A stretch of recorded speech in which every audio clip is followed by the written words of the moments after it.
All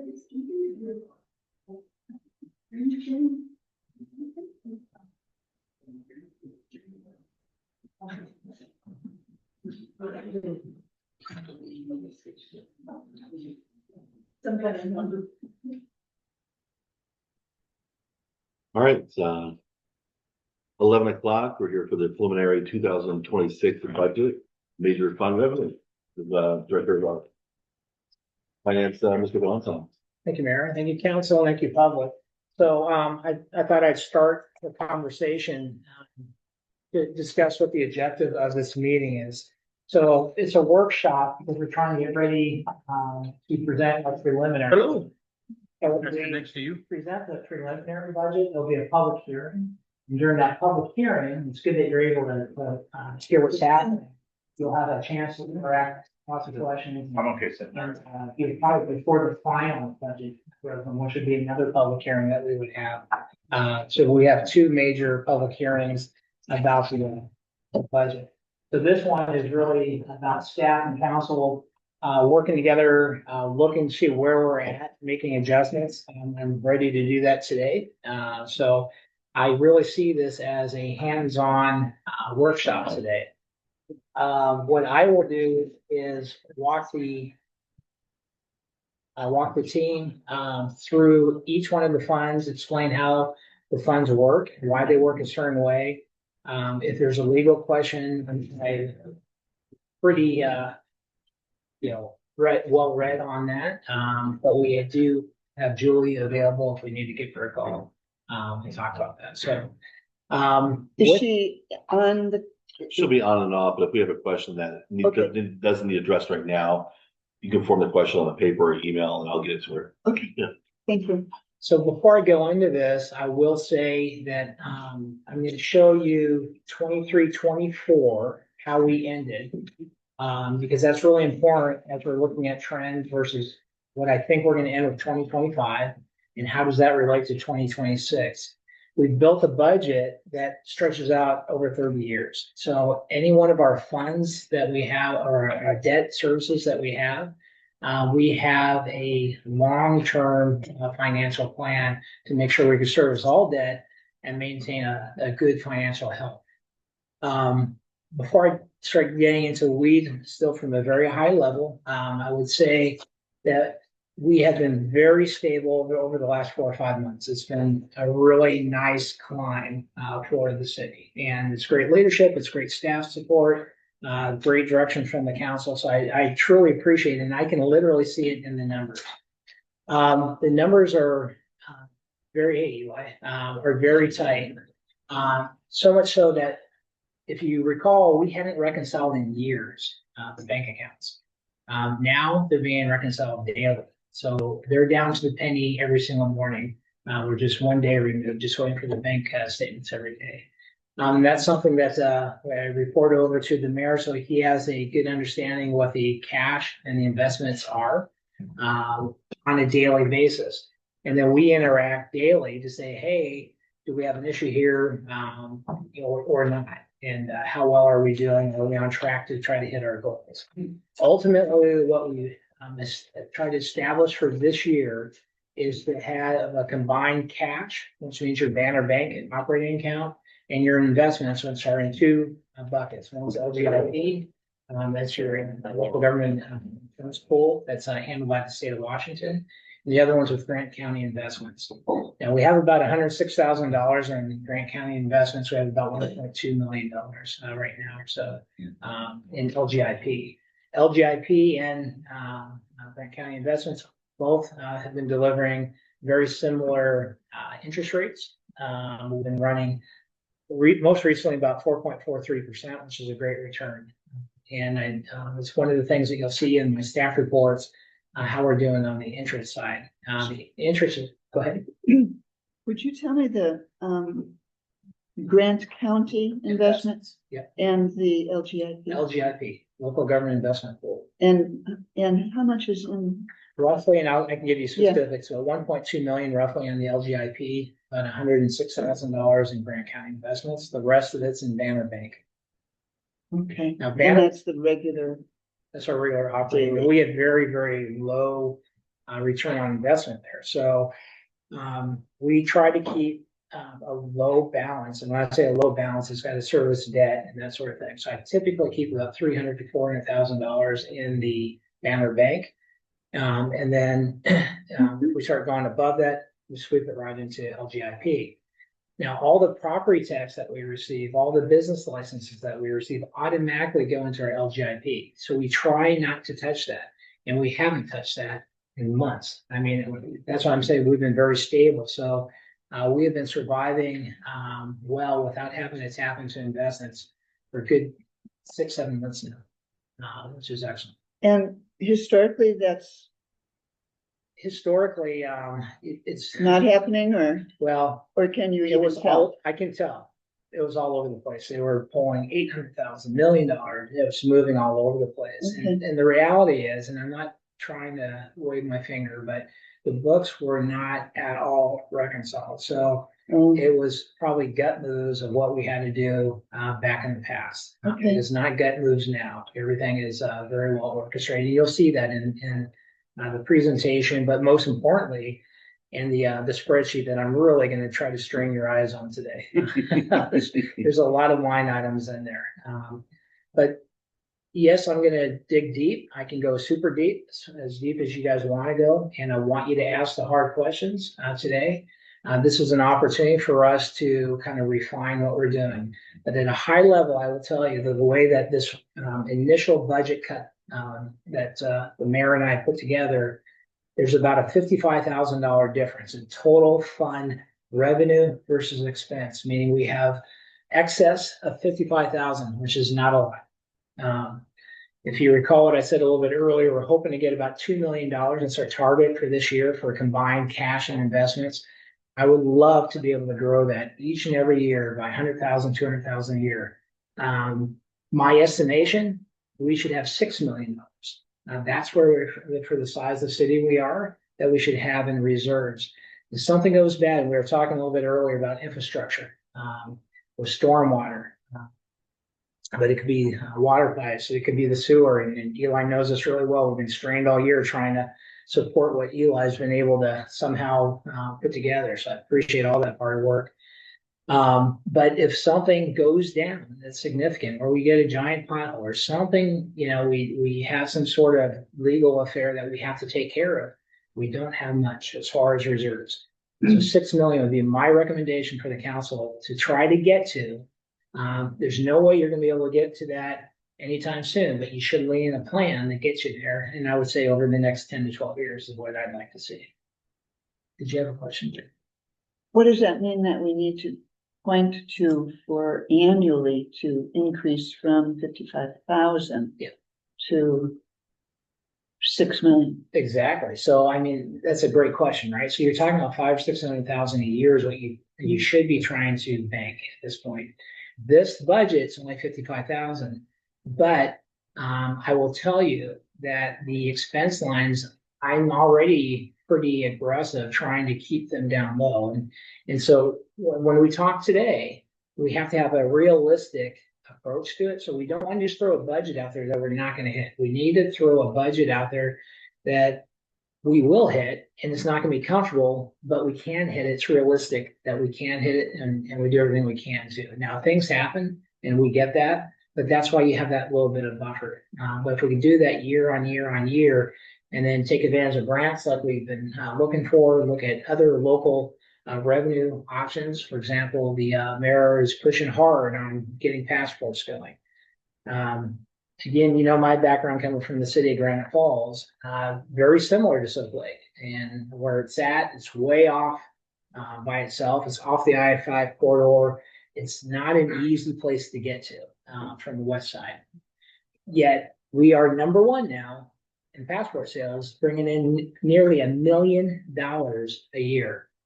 And the gross margin, meaning after all the expenses, to pay for the employees and the supplies, we're bringing in over 600,000. So if you think, now I'm not saying that we necessarily will hit $1 million, but it is a great opportunity that we should explore. And that is not in the budget yet, because the idea is that we want to test it first. It took about a year at Granite Falls for it to really kind of catch on, get the marketing out there and start driving it. Now it's word of mouth. It's been fantastic and not slowing down any. So that's what I'd like to see. And then once we start seeing that we've got some real kind of movement there, then that's when I'd recommend that we come back, we do a budget amendment to get that revenue in there. So you're holding us accountable to that revenue. That's important, right? So because that's, in my mind, that gets us to that $500,000 or $600,000 a year that we're trying to hit. But in the meantime, until we do that, I strongly suggest, I mean, by law anyway, you have to, your expenses can't exceed your revenue. But we desperately need to build our reserves up. I will also say this on a very high level. I've never seen so many loans before in my life. After any city, district, fire district, school district, we have way too many. And we're having to service it. And if you look at all of our funds, the lion's share, though, one of the biggest areas where our expenses are going, and there's no way to cut it. Unless you, basically pay off the principal, is the debt service on it. The interest rates are killing us. It is a lot. So we have to get past all that, and we have to cover that. So when we start thinking about capital improvements, things that we have to do, it could be a vehicle, it could be, that we have to do a water line replacement, whatever it is.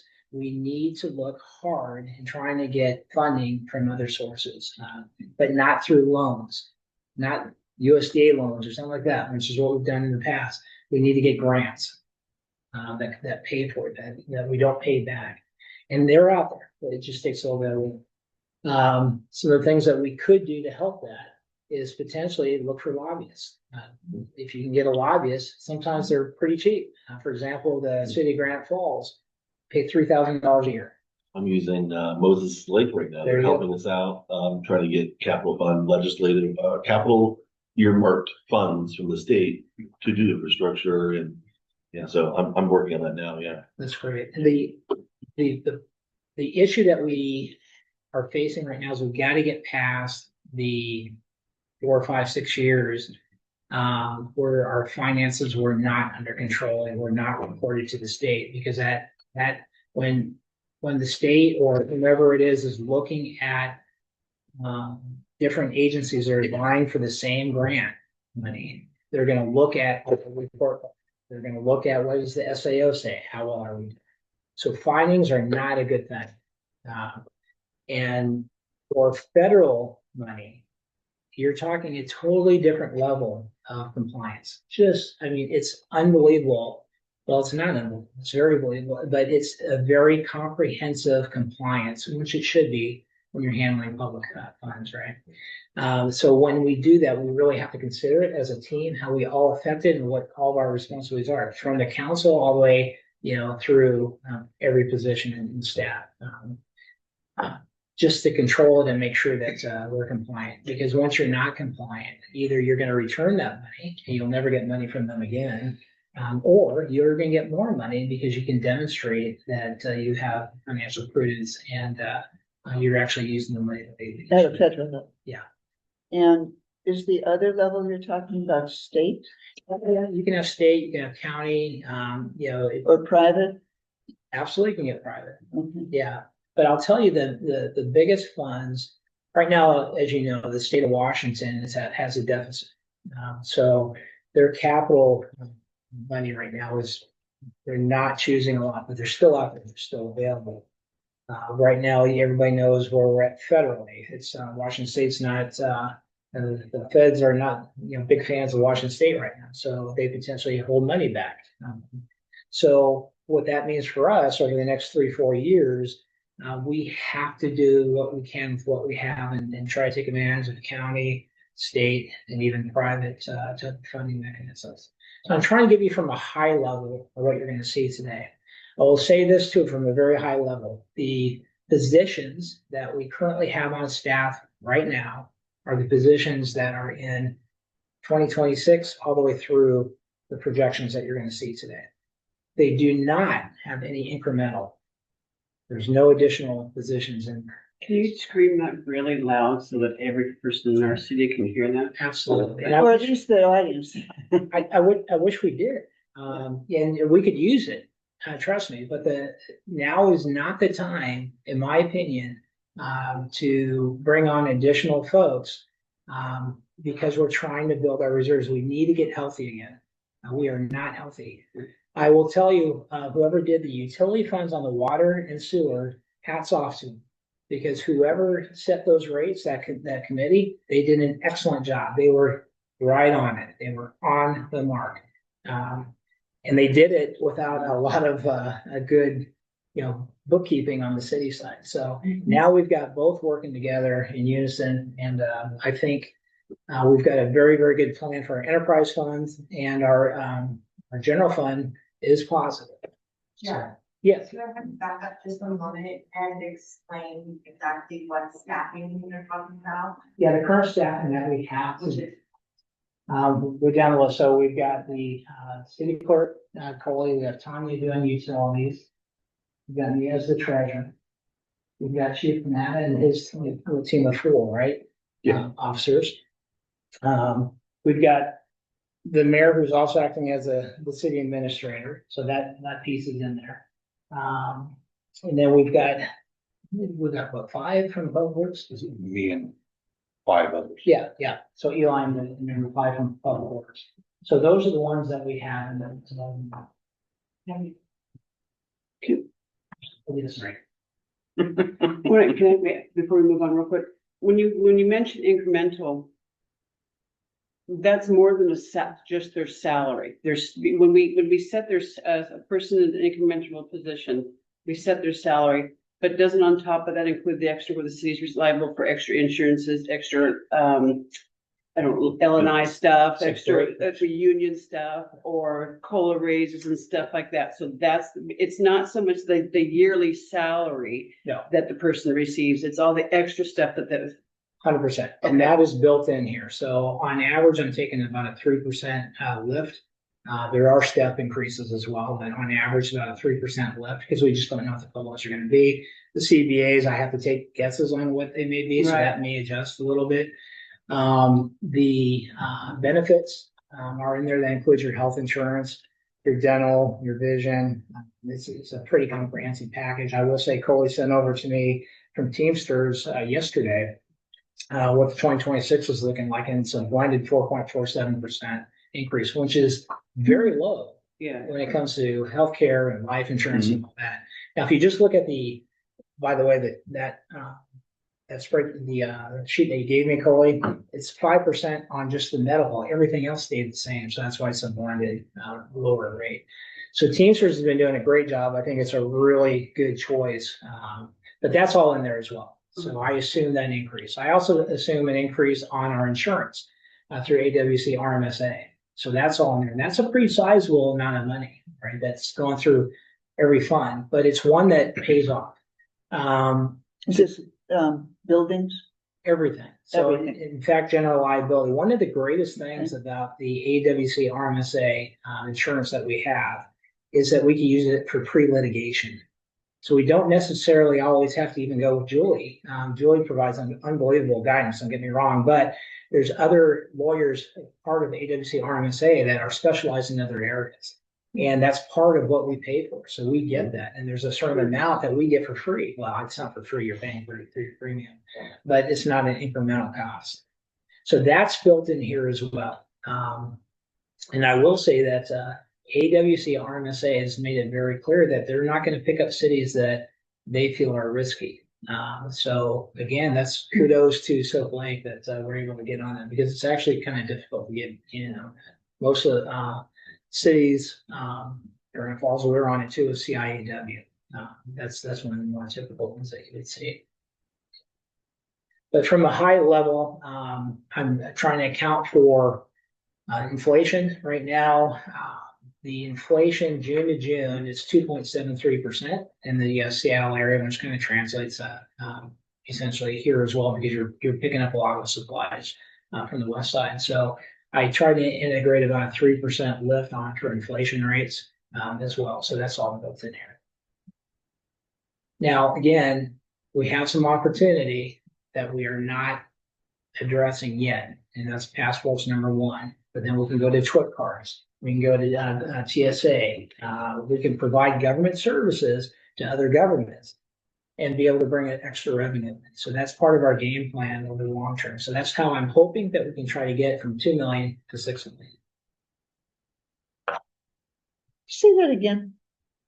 So as long as we provide a governmental service, we can sell it. We can sell our services, right? So what we're trying to do is get the passports going first, because you can do really well. That's a governmental service. It's a governmental service. In fact, you cannot have a commercial entity do passports. It has to be a government entity. And funny enough, I'm not sure if you know that, it can't be a PD. They will not allow. Oh, really? Yeah, which is odd to me. Our district can, but PD can't.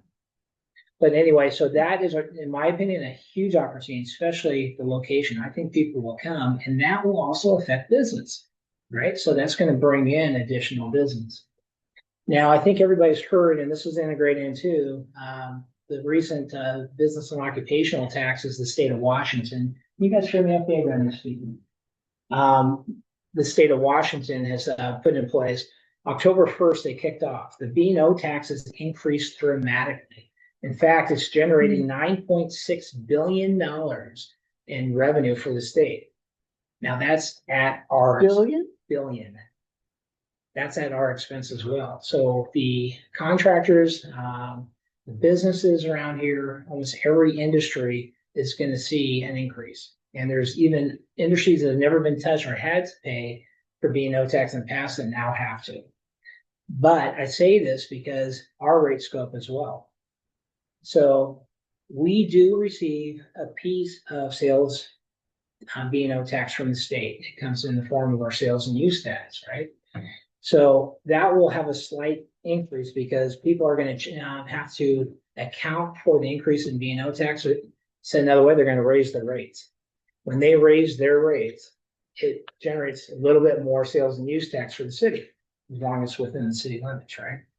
But the opposite side is our enterprise funds. They all pay B&O tax to the state. So all the money we make off of sewer, all the money that we make off of water, we're paying nearly $20,000 a month. And that's going to go up. So the sales and use tax revenue coming in will not offset that. So that has to be accounted for as well. So that's something that we haven't had in the past, which is another expense pressure that the city now has to do. So all this stuff I'm trying to bring up because it's something that we had to assume when we're looking at this. And then the last thing I want to say before we get into the 2026 is I will be coming forward probably in the next month or so with a budget amendment for 2025. Now, if you recall, when we put together the 2025 budget, I think we had 2 weeks to get it done or something like that when I first came on. So we moved very rapidly. And the problem is that at that point, when we first started trying to work through that, the books weren't reconciled. So we had no history to go off of. So we had to take our best guess of what we needed just with analytics. And I felt like we did pretty well. And then we did a budget amendment earlier this year, trying to right size in some of the areas that we needed to. But we will have to, in some of the funds, do a budget amendment. As an example, the general fund, I think we're only going to be off maybe $15,000. We may actually come under, maybe. I mean, the chief has been leading the PD well, and I've been seeing a decrease there, especially the Grant County support. So that's been helping us. So we're only going to be slightly off there, and that's a huge budget. But streets fund, and any city you talk to, streets funds is probably the most difficult fund to keep operational because there's just not enough fuel tax coming in. There's not enough multimodal tax coming in here. TBD fees, not enough to keep it going. We're going to be about 100K over on that fund.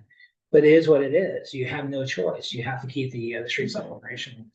So you'll be seeing one come in for that, and that will ride us. And that's really fundamentally for budget as well, for the SAO audit. And I will say this, every expense we've been showing, in the reports, significant ones.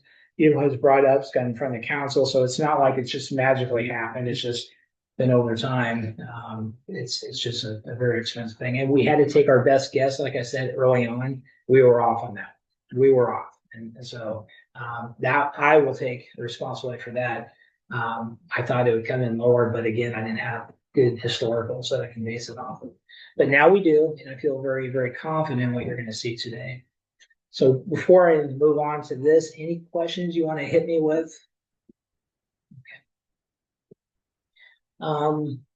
Let's get going. So the idea that I think I'd like to go with today is I'm going to run through this presentation that you have, that we sent over to you.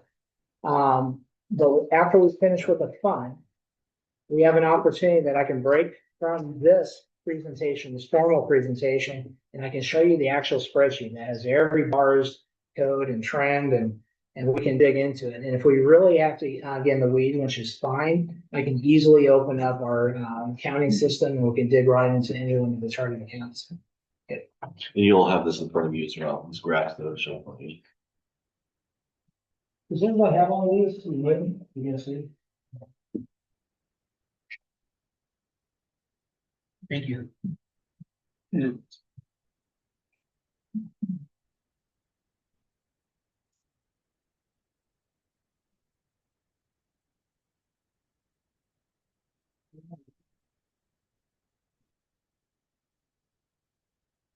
Okay, so what I like to do whenever I do these, one of the things that gets lost typically in city finance, when they call revenues, it's whatever beginning balance you have coming in from the previous year is considered revenue by the state auditor's office. So a lot of times you'll see, hey, we had $7 million of revenue and we only have $5 million worth of expense. So wow, we're doing great. No, because you have beginning balances kind of rolling forward. So in the blue bars that you see here, again, just tell me if I can speak up. The blue bars that you see there are beginning balances. So that's essentially the amount of money that came in from the prior year. And so in like 2025, you can see we actually increased a little bit. Now, why did we increase? I can tell you right away, because we did a better job on the utilities, which I talked about before. The utility rates were positioned up, so we did get some benefit from that. And then the percentage of the utility tax that goes back to the general fund was actually accounted for in those years. Now we do that on a monthly basis. In the past, it wasn't done at all. So that's why if you look back in history, if you ran any of the reports, it would show negative balances all over the place because it wasn't being properly accounted for. It is here. So that's why you see that increase there. 2027 jumps up quite a bit, you can see, for that beginning balance from 2026. Again, that's because we did an adjustment on the utility taxes. So now we're at 35% for sewer, 35% for water, and then we have 10% for our solid waste. I will say this, remember how I talked about the street fund being a tough fund? Solid waste fund is also a tough fund because we pay so much out in third party to help support that fund. And we haven't taken, in my opinion, the right price increases earlier. We are now running a huge deficit. So, and what you're going to see in my suggestion for 2026 is that we're going to have to change that utility tax from 10% and bring it down to 5%. And I think in 2 years, I have to bring that down to 0% unless we look at it, run a pro forma and see if we can do it ourselves and do it cheaper. So we're going to go through that math to see if there's a way that we can do that. And we think there is. When I was on the utility committee, solid waste was something that I explored. And the contract we have with them is pretty tricky because there is a 6% built-in tax every year. Interesting. And then in another place, it says 6% plus whatever it is that the, increase that is this, whatever nationally.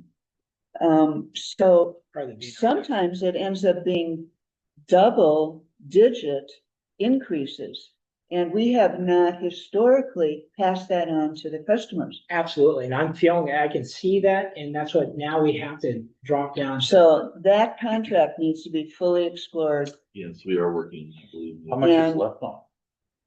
The contract, Yeah, what's the it term? was just renewed last year, Is it 5 years? 10, I think. Oh, It's a, yeah, But and it, so, yeah, we need to, and I'm gonna say this globally, our fee schedule in general is old, antiquated, and way behind the times, does not cover our costs, doesn't. So we're giving away services, and you mean for utilities I'm or talking about everything? services across the board. Now, not all, the utilities are actually good, but I'm talking about essentially central services, solid waste. There's a lot of them that are just way behind. The interest rates that we've received, the inflation rates that we've seen over the last 5 years are double digit, absolute double digit. We're finally now down to 2.7%. Last year, this time was what, 7-8%? And year on year, but we haven't been taking any sort of action against that. So we are going to take a comprehensive look at our entire fee schedule. Make sure that we have even areas that we've never charged. We need to look at it and say, do we need to cover the cost? And it's not because we're trying to build a balance, it's because we're trying to cover costs. Otherwise, it's called a gift of public funds, which is illegal. You can't do that. We can't just have a government service without charging. The other thing that I remember, as you were speaking, is that, our solid waste utility, okay, it has a dump fee as well, that we have no idea what it will be until it's charged. And it's charged whenever they go around, they take it right to the dump, and the county, the company that services us has no control over when or what the increase that the county would charge for their dump fees. Yeah. And we got really blasted with a high increase. And you can see it in these numbers. Absolutely. Yes, so that needs to be really Absolutely. So, anticipated Yes. if we can. and we are in what you're seeing here, but I think we need to get ahead of it. And really, we will do a comprehensive review Yes. on the fee schedule, and we'll have public hearings on it. So if, the public can weigh in on it, and you guys can make the choice that you feel is most appropriate. I will say, so this one carries the current fees in it. It does not show that we're increasing because we haven't heard from the public and it hasn't been approved, so I don't like putting that in. But you'll see from 2025, that decrease there. See the orange bar? The orange, obviously I misspelled that. Sorry, that's revenues, not revenues. But the orange bar is not, it does not include beginning balance. And that's just for the general fund, what we're receiving. Now you see 2025 is above 2024 quite a bit, and that's primarily because it transfers in, meaning your utility tax from the water and sewer fund. So that's why it was a higher rate this year than previous years, as well as the usage is up as well. So that's why that's higher. 2026 drops down primarily, and this is the BPD related. In the previous years, we were doing quite a bit over at the Gorge, and that was driving a lot of revenue. We've had $0 in 2025, so we haven't been able to support because of turnover, frankly. Can't do it. We don't have anybody to do it. So that's went down to a 0. And then our COPS grant is dependent upon our retention of new employees. So when we bring on a new officer, the goal is we create such an environment, they want to stay here. And then the city's done a great job, in my opinion, of raising the rates, the compensation to help retain folks. And I think it is it competes very well at every level. And so I'm hoping that our retention starts to increase, because what we ended up having to do is the funding agency looked at the folks that they did give us money for, and those folks are no longer here. We had a return of $85,000. So $85,000 we had to return from previous revenue. So, that, shows in 2026 as that drops down. So that's part of it as well. And I know, Chief, there's no pressure at all. That's not why I'm saying it. I'm just trying to explain why that dropped. No, I down. appreciate that. And then you can see in the years outside of that, those are just the general increases that I talked about. Again, it does not include passports or TWIC or even the PD stuff, because I just said, hey, let's take it down until we know we can do it. So it's a fairly conservative. You always, in my opinion, want to be more conservative on the revenue than you do on the expense. Any questions on it? And I know the mayor gave a presentation on revenue sources, right? So you've seen, you had the public hearing on it, and you had the meeting about it in the previous one. Those numbers what make that up. We'll do what? The numbers that the mayor briefed earlier Oh, make up make that. this, Yeah. got it. So this is kind of probably everything I just said. Oh, except the property tax. So you guys are going to have to make a decision on the whether or not you're going to take a 1%. It's not a lot of money, and I think it's like a $2,000 increase is all. But it's one that I would recommend that you do. We have a statutory limit of 1% that we can take. Otherwise, you can bank it and you can hold it for some other year. The issue with doing that, if you decide to do that, is you're going to lose out on the interest rate. If you remember, I talked about the interest rate being about 4.43%. That's pretty good interest. $1,000, $1,000, and it builds money on it. You're earning money off of it. So that's partly why I would recommend that. But that does not include, this number does not include new construction. So I expect this number to go up a little bit. So it's a bit conservative. Sales tax revenue, you're going to see a slide on, well, actually you saw the slide that the mayor gave on the sources of revenue. But you can see that the sales tax revenue, which includes your utility taxes and your sales and use tax, is at $233,000. That's an increase of about 2% versus last year. So I'm really just carrying forward when I'm saying I'm applying the rates, including the 5% from the solid waste, but it equates to about a 2% increase over 2025. Public safety sales tax that generates about $138,000. So again, being conservative here, I'm targeting just a 1% increase over last year. There's the sewage utility tax. That is bringing the most amount of money within the tax realm, including property tax. That's $443,000, and we anticipate it being a 2.9% increase from 2025. And that also assumes that we continue on at that 35% tax rate. I do have the tax rates built out for the duration, like I said, of for the next 30 plus years. So I know when we have to kind of adjust, and I can guide the council appropriately for that. We will get in, I think the mayor already talked about what I'm recommending for increases on both the water, the sewer, and the solid waste for next year. But that's something, again, that still needs to go through a public hearing and you guys need to decide. But I do have those numbers because I strongly believe you have to hit those numbers in order to maintain solvency. Water utility also provides quite a bit, $372,000.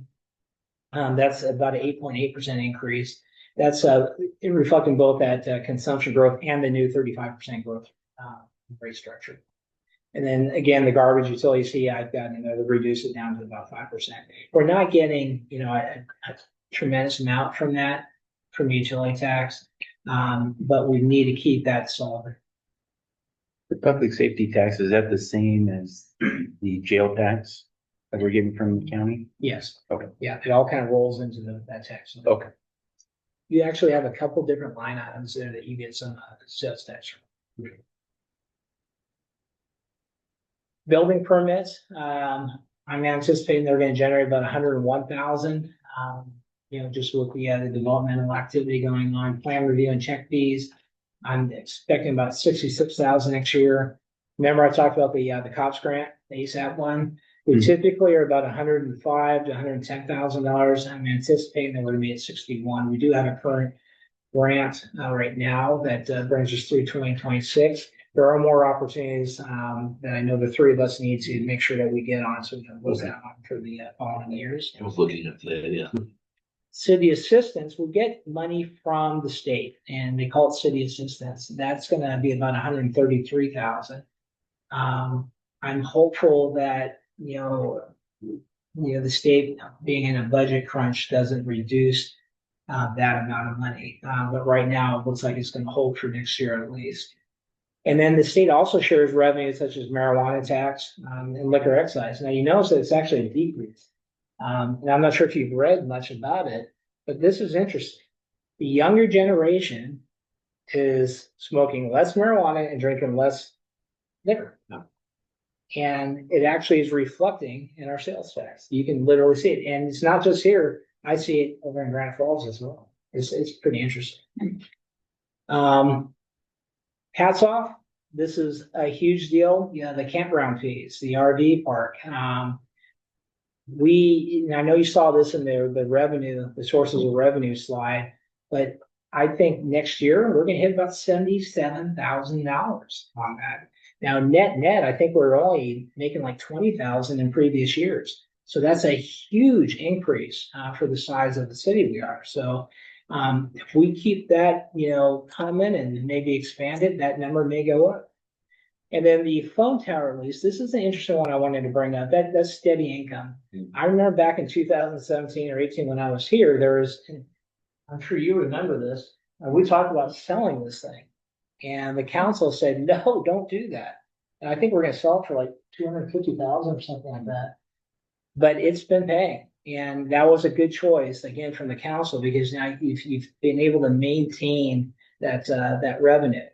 Now, I will throw this out there as an idea that I'd love to be able to massage, but you could provide a government service for a municipal cell phone service, where you provide cell phone service to your residents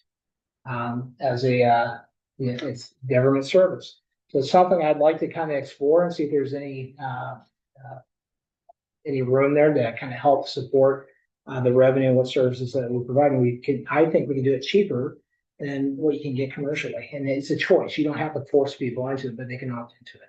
So we'll do some pro formas on that and come back to the council, if we find that it's a good revenue. But there's some opportunities that we're looking. And then here's some notable changes. So again, in that revenue number, in the previous years, you did have ARPA money, COVID-19 relief funding. I've got to be real clear, that money's gone. It's gone. So the obligation period ended 2 years ago. You cannot obligate any more ARPA money. It's that ship has sailed.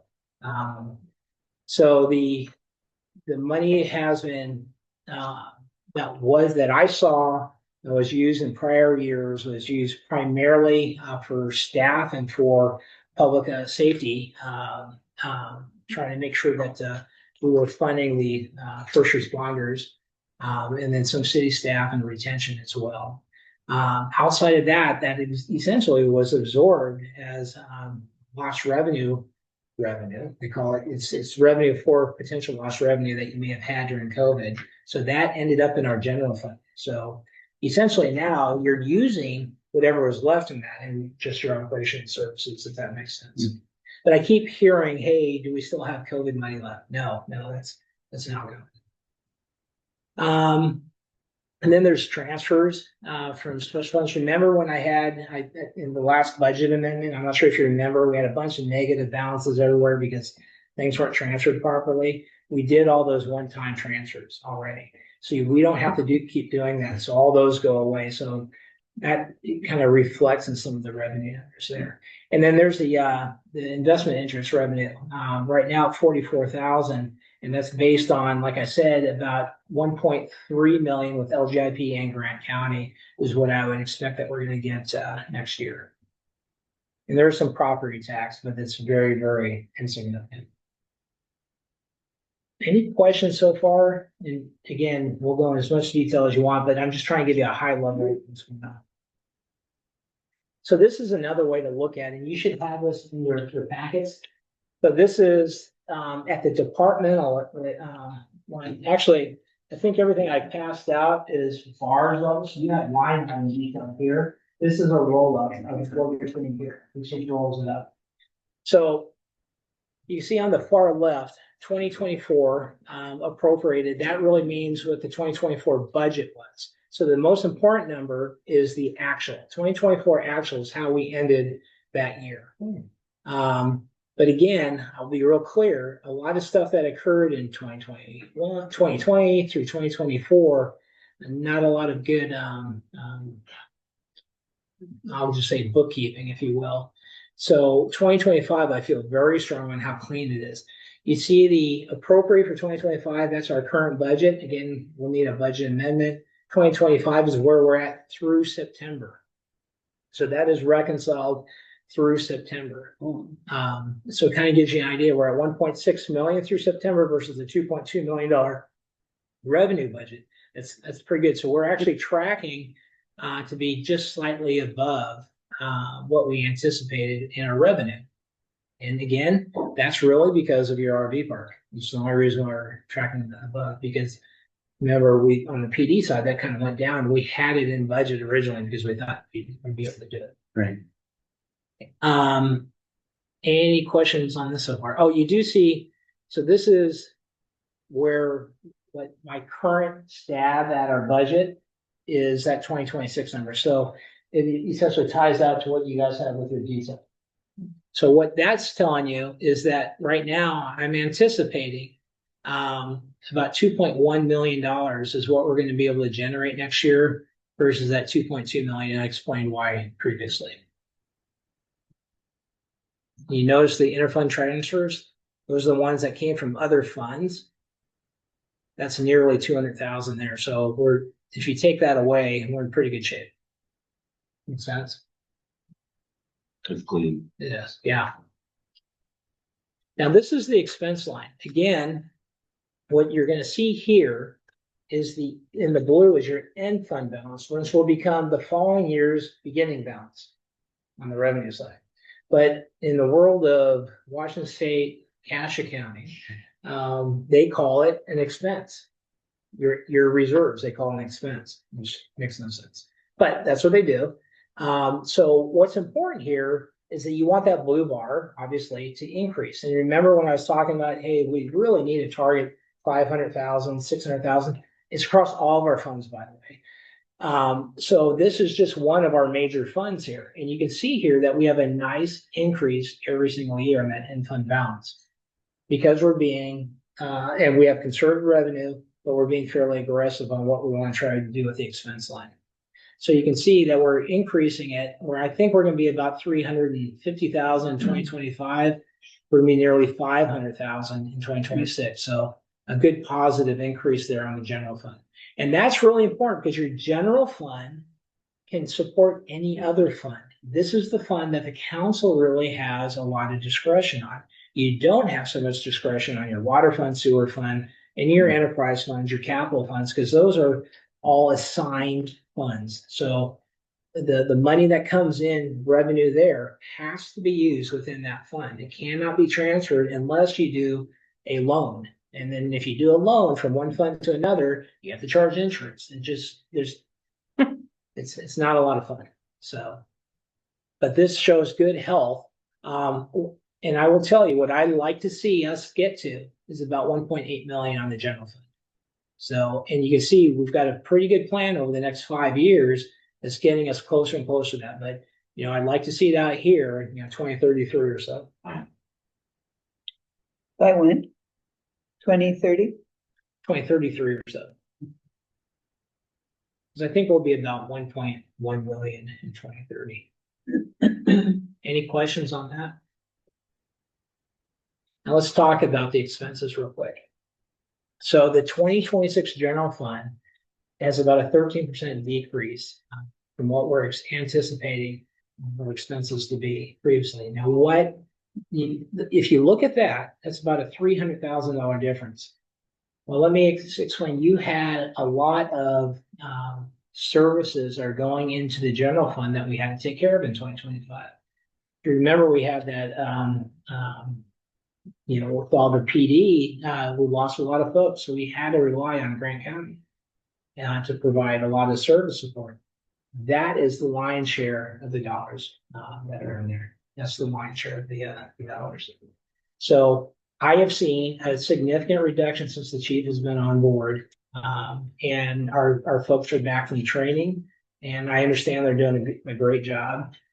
So we're now providing great support for our community.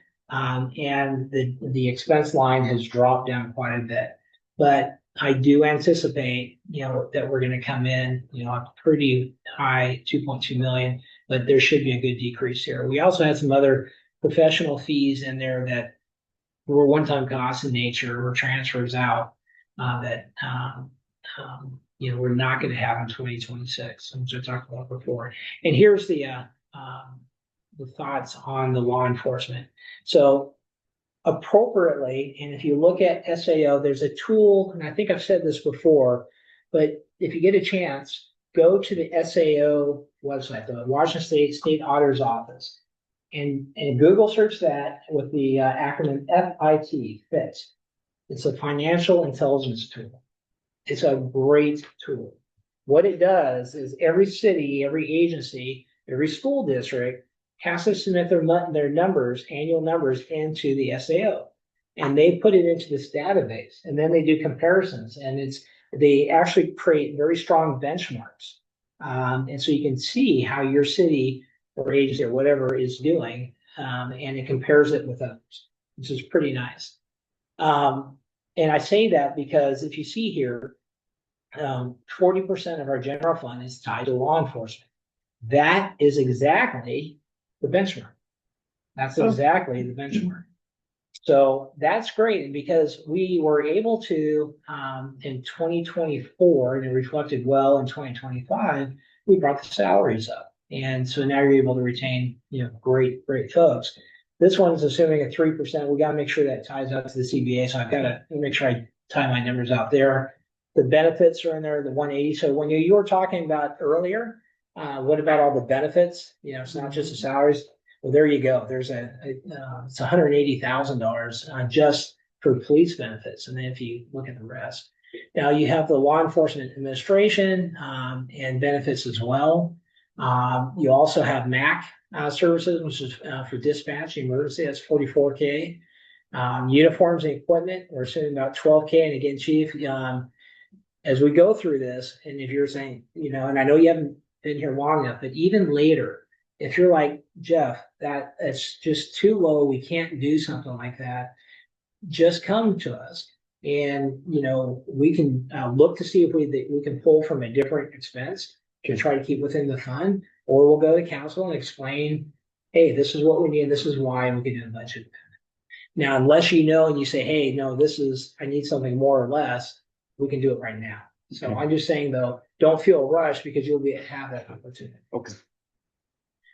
Vehicle operations for fuel, almost 17,000 there. Supplies and equipment for patrol vehicles, about 22,000, and that's based on history. But I pulled out the one-time costs. There's some kind of crazy things are kind of going on, but I looked at what was fairly routine and used predictive analysis to kind of come up with that number. But again, you don't know what you're going to have until you run over a pothole or whatever. I mean, things can. And now we're doing our own oil changes and all the maintenance here that are significantly less than what we paid in the past. Yeah. I mean, $2,000 for a brake job. Right. Yeah. Yeah. Eli and I talked about that. Yeah. So one of the things, and I'm glad that you mentioned it, we chatted a little bit before. If you feel like we can pull expense out, I'm all about that. But when we pull expense out, let's make sure that we are grabbing the incremental expense if our team's doing it. I just don't want to just assume, okay, all that goes away, because somebody's going to do it, right? So, and then training, we've got about 10,000 in there for their annual training certs and skills. So again, Chief, all you have to say is, hey, that's appropriate, it's not, and we can make adjustments. And I think you already had one chance to look at. You haven't been here that long, so I want to make sure that you give you plenty of grace, because you don't know. Well, we're blessed to have all these young guys just come back from training. Yeah. And they're not going to need a whole lot in the next year. Correct, But we want to average that every year so it stays 100% the same agree with you. amount. But again, as you kind of get into it and, if your providers are, it's just, it doesn't make sense. You just have to. We are switching a lot of vendors and stuff like that too, to be more local. Yeah. Yeah, so those things will change too. Executive leadership here. So nothing has changed on the current mayor compensation. So the mayor gets paid 7,200 on salary, 628 in benefits. The mayor's also picking up the city administrator. And I'm really not trying to say this gratuitously at all, but it's only like, I think $1,900 a month, or I'd have to look at that. But the cost of bringing in a city administrator is going to be significant. Just keep that in mind. So if you want to do that, that is not in this. You could take what we are paying the mayor now and apply it there, right? But that's only going to get you about a third or a quarter of the way there. We're only have about a 55,000 side difference between the revenue and expense. So from a financial perspective, and I don't want to say this because we're assuming the mayor puts in a lot of time. He adds a lot of value, and we're paying him at a rate that is well below what a city administrator. And I would love to take advantage of that. I feel badly saying that. So I am not inclined to say, hey, hire somebody else, because it's actually going to hurt us if we do that financially. That's my financial hat. That's just my financial hat.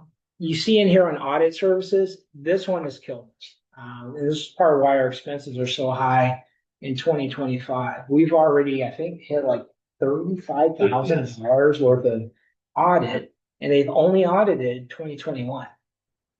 They still have 2022 and 2023 to go. If they don't wrap that up this year, then I might have to change that and increase the expense budget.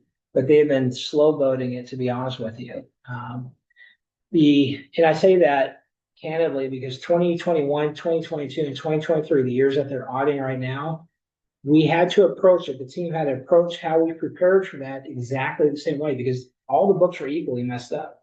So we had to apply the same methodologies for every year to get it as close to right as we could, right? So in my mind, what they found, and the auditors found what I expected them to find, and I expected findings from that in 2021. In my mind, they should just look at 2022 and 2023 and apply it going forward and try to cut our costs. But I don't see that happening at this point. So we may see another $50,000-$60,000 worth of fees just for the audits. So you mean to say $37,813.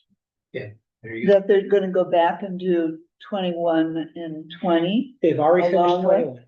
So they finished that, but how can they then not just do 22 and 23? So I actually asked them, since I had to go back in time, as you know, and reconstruct all the books. So I did that essentially. I actually did for 2020, which was equally messed up, and the SAO did not find those errors or didn't care about it. And I did not go back to try to fix 2020 because that has already been audited. But I had to apply the same methodology and the process of accounting and making all the changes for 2021 through, at that point, I think it was October and November of Yeah. 2024. So by the time I finished all that, I was able to close out 2024, and I asked them, if you guys are going to audit us, which they have to, audit all 4 years, because I had to use the same methodology. If they come back 2 years later to audit those years, they're going to have to relearn everything. So it would cost us less if they tried to audit all of them at the same time, because we use the same methodology, if that makes sense. They said no, and they compromised and said they'll go through 23. They wouldn't pick up 24. So, I got called by an auditor and you should. and I spent 3 hours on the phone with him. Oh, wow. And one of the complaints I said was just exactly what you said, that Why are they doing that? If you, Jamie Miller. Yeah, yeah, Jeremy is good. He's, Jeremy, Yeah. Jeremy, he spent a lot of time with me. He was very patient. yeah, he's actually a very good auditor. He's the one that I used in 2017, when I helped the audit. So, And I would not have shared everything if he was not so amenable to hearing it. yeah, and I would tell you, share everything. Honestly, because it will help us if we can, if there's an issue, and I think that we've highlighted and caught most every issue. I really do. But if he was the only voice. Yeah. Maybe Yeah. he wasn't. But I do anticipate that we're gonna have significant, more expenses than the audit. Yeah. So I have a meeting with him just, Monday, morning and see where we're at and what the next step is. So I'm gonna again try very hard to see if they can just apply for it, keep doing their sample set audits, which they need to do. But they don't need to kind of go through the same thing because we did the same thing every year. I've already told them that. We expect the findings. Then you have Parks and Rec. So the parks maintenance, in salaries is about 50K, 24K in benefits. Facility operations, again, and within the parks is about 5,500 utilities. So that's your power, water. And then we're anticipating about $9,500 in building repairs and maintenance. We have about $4,700 for tools. And I know that we're currently not using janitorial services, but you may want to use janitorial services. You have a major event.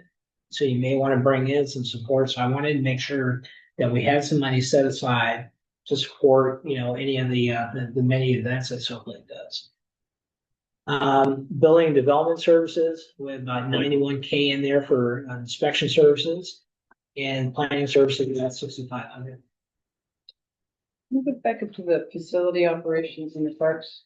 Yes, You talked about the utilities and for the 9,000 for building and repairs. It was recently brought to our attention that some of the repairs and stuff that were needed to be done at one of our concession stands. Is that fun that in that? that's correct. Yep, that's exactly where you. Great question. So on your technology and communication side, your computer services, now this is one that the mayor and I and Nicole, I know for a fact, we have been challenging. So right now we're getting IT support services from Grant County, and it's incredibly expensive. And crummy. It is, and it's crazy how they bill us for it. So that's an opportunity if we can find a good, solid consultant that might be able to remote in and provide some support at even half that cost. Yeah. So they don't just do computer work for us, they do, my audit for the state and police department, they do that for our link from the police department to that. Right. And so they do more than just fix our computers, and they're pretty involved in these. Absolutely. And it's a great point. I will say that consultants that I've seen with other PDs, a third to half. So it'd be something to at least challenge and see if we can get a better deal, because I a have lot of, talked to Jeff about that too, yeah. a lot of, And make sure you include that, whatever services. oh, it would have to be vetted by the PD. So the PD would have to approve 100%. And it would have to be an experienced consultant if we could find the right. Yeah. Telephone service, about $12,000 there, and about 24,000 in just general office supplies and operations. Facilities and utilities, remember I talked about insurance, so this is just in the general fund. There's about 35,000 that premiums for that. That's for your, when I say insurance, that is going to be your building insurance. It's for your general liability insurance. That's the AWC I'm going to say. Your utilities about 4,600, and then there's some in there for the James Tavern building, which I don't even know where that is. So, no, What's in? There's insurance on the James Tavern no, that is for the utilities. for utility. There is insurance on that building, though. I'm sure it is. Yeah. But the insurance line is kind of in right up above. Okay. So remember I was talking about debt obligations? Look at that, just in the general fund, and this is for 1 year, $91,000. $24,000 of that is interest. That's money that we're just giving away. I hate that. The vehicle finances, we have so many leases and loans on, public works and police vehicles. It's just crazy. I think in the future, what my recommendation is that we just sit down and do a lease versus buy analysis. As much as we could try to stay away from the leases because the interest rates are just crazy. And including the John Deere that we have. So you guys both know, it's crazy how many loans we have. I have to put in our annual report, every one of our, and I'm telling you, it's over 20. It's nuts. And So those we- are the small ones. Yeah. And we still have leases on patrol cars? No, I Oh. think those are, I thought the F-150's on there. yeah, it is on there. It's a lease? Or some loan. We can go into my loan thing and I can show Okay. you. So here are the. Better not be At leasing. least you don't have a Duramax on there. Anymore. So we have Thank the reductions. Remember, we're going from about 2.2 million to 1.9 million. So this is how we're doing it. One-time professional services expenses from 2025. Remember the audit that, I can't remember the name of the, other company that, before I kicked it up. But, that is no longer there. So as far as a kind of an expense for that drops off. Reduced consultant fees on completion of major projects. I think both the PD and the public works is definitely have a more streamlined operational approach now, versus the kind of the radical up and downs that we saw in previous years. The fund transfers, we do need to support the street fund. Remember I said, hey, we have to do a budget amendment this year to get it up to 200,000 versus a $100,000 budget.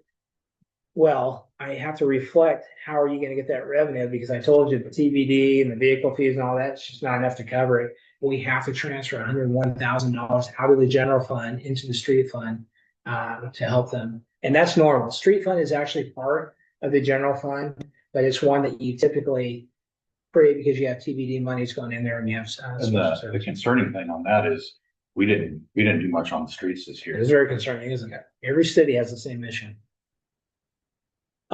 So again, we're projected to get close to $500,000 in the end fund balance, you see there. So that's fantastic. And that's about 26% of the annual expenditures. Now, you heard me say where I'd kind of like to get us to about 1.8 million.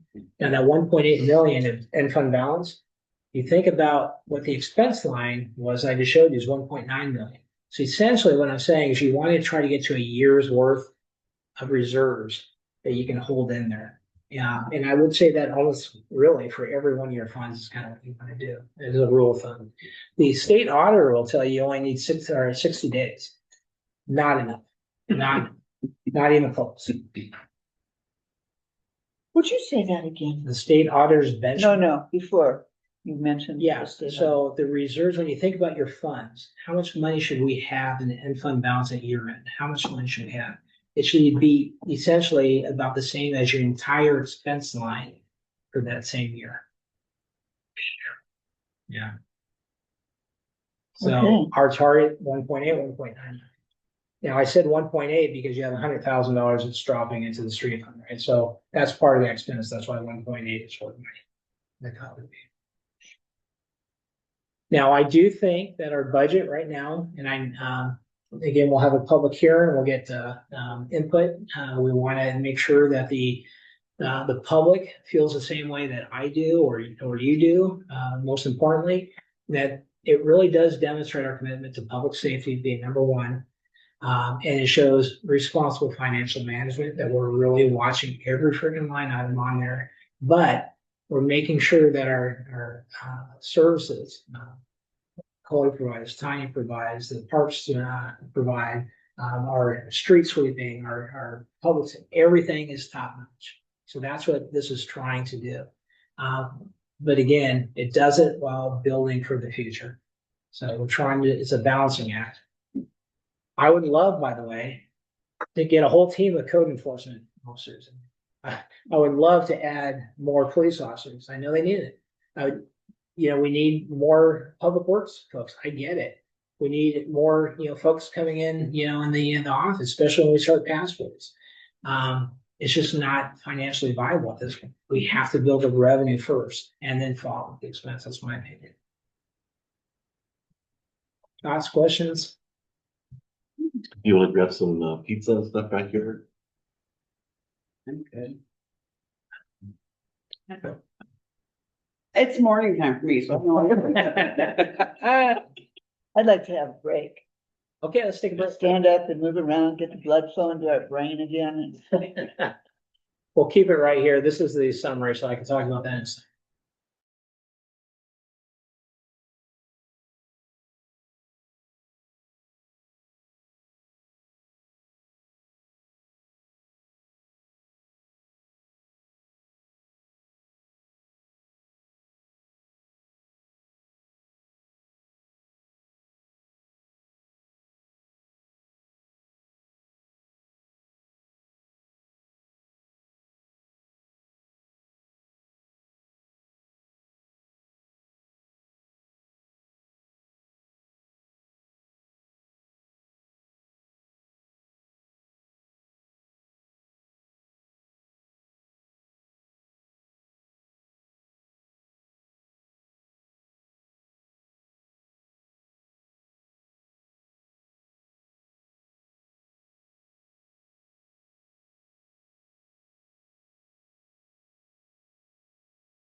at, and when we get to the stadium tax, we'll spend a little bit of time on it.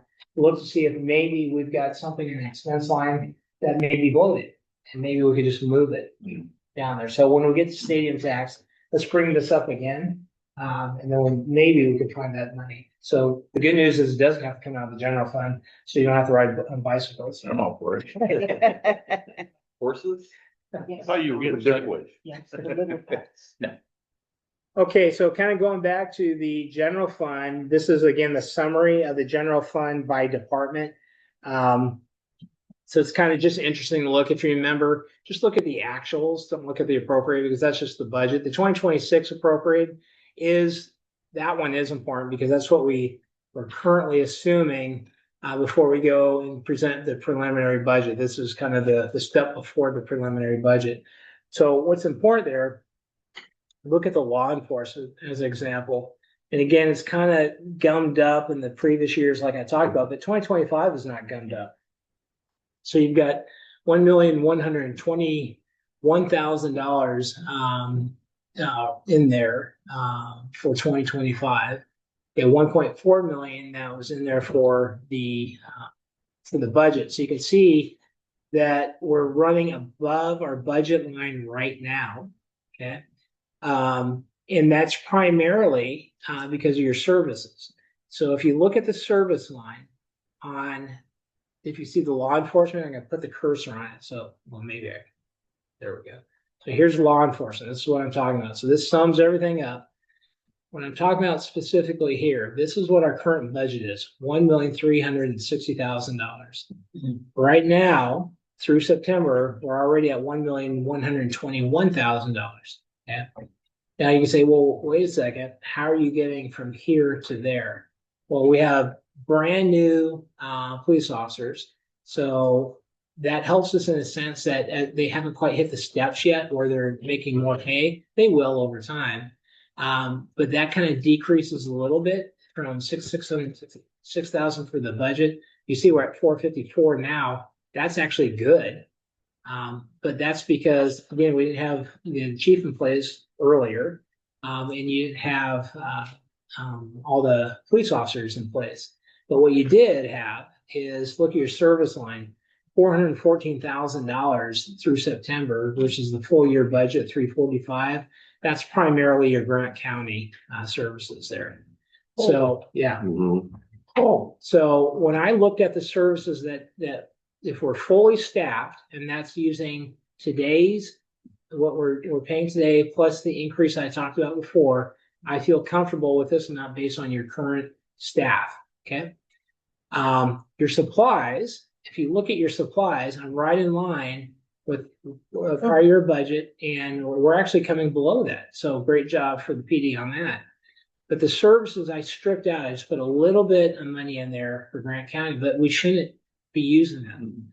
So if we're using them at all, we're talking about $1,000 or $2,000, not $30,000 a month. So that's what killed us earlier this year, and that's why I feel comfortable about going to 209. So we should see a dramatic decrease. So that's the biggest driver for the general fund improving. Yeah. But with all that being said, Chief, again, this is from my perspective. I know you took a look at it, but you're early on, right? Mhm. As you're getting more and more experience, you can push back, and then we will have to address that, and that's Right. understandable. Yeah. Just like when I first put together the 2025 budget, we had no history, right? So you're kind of in the same boat right now. So Okay. you may look at it and say, hey, we do better or shift it here and here. Now, is the supplies, what is that? Just everything? Vehicles? So no, that's not like capital items. So this is like supplies. It could be uniforms, or actually your uniforms are your tooling. It's for your benefits, but it would be like your guns, your vests, equipment. That's all on your supply line. And then services are when you use a third party to do something for you. I mean, like Grant County, but there's some other services you obviously have to have. Right. Okay. That makes sense? Yeah. So like Mac, that's gonna be down, that's gonna be in the service line as well. Oh. Yeah.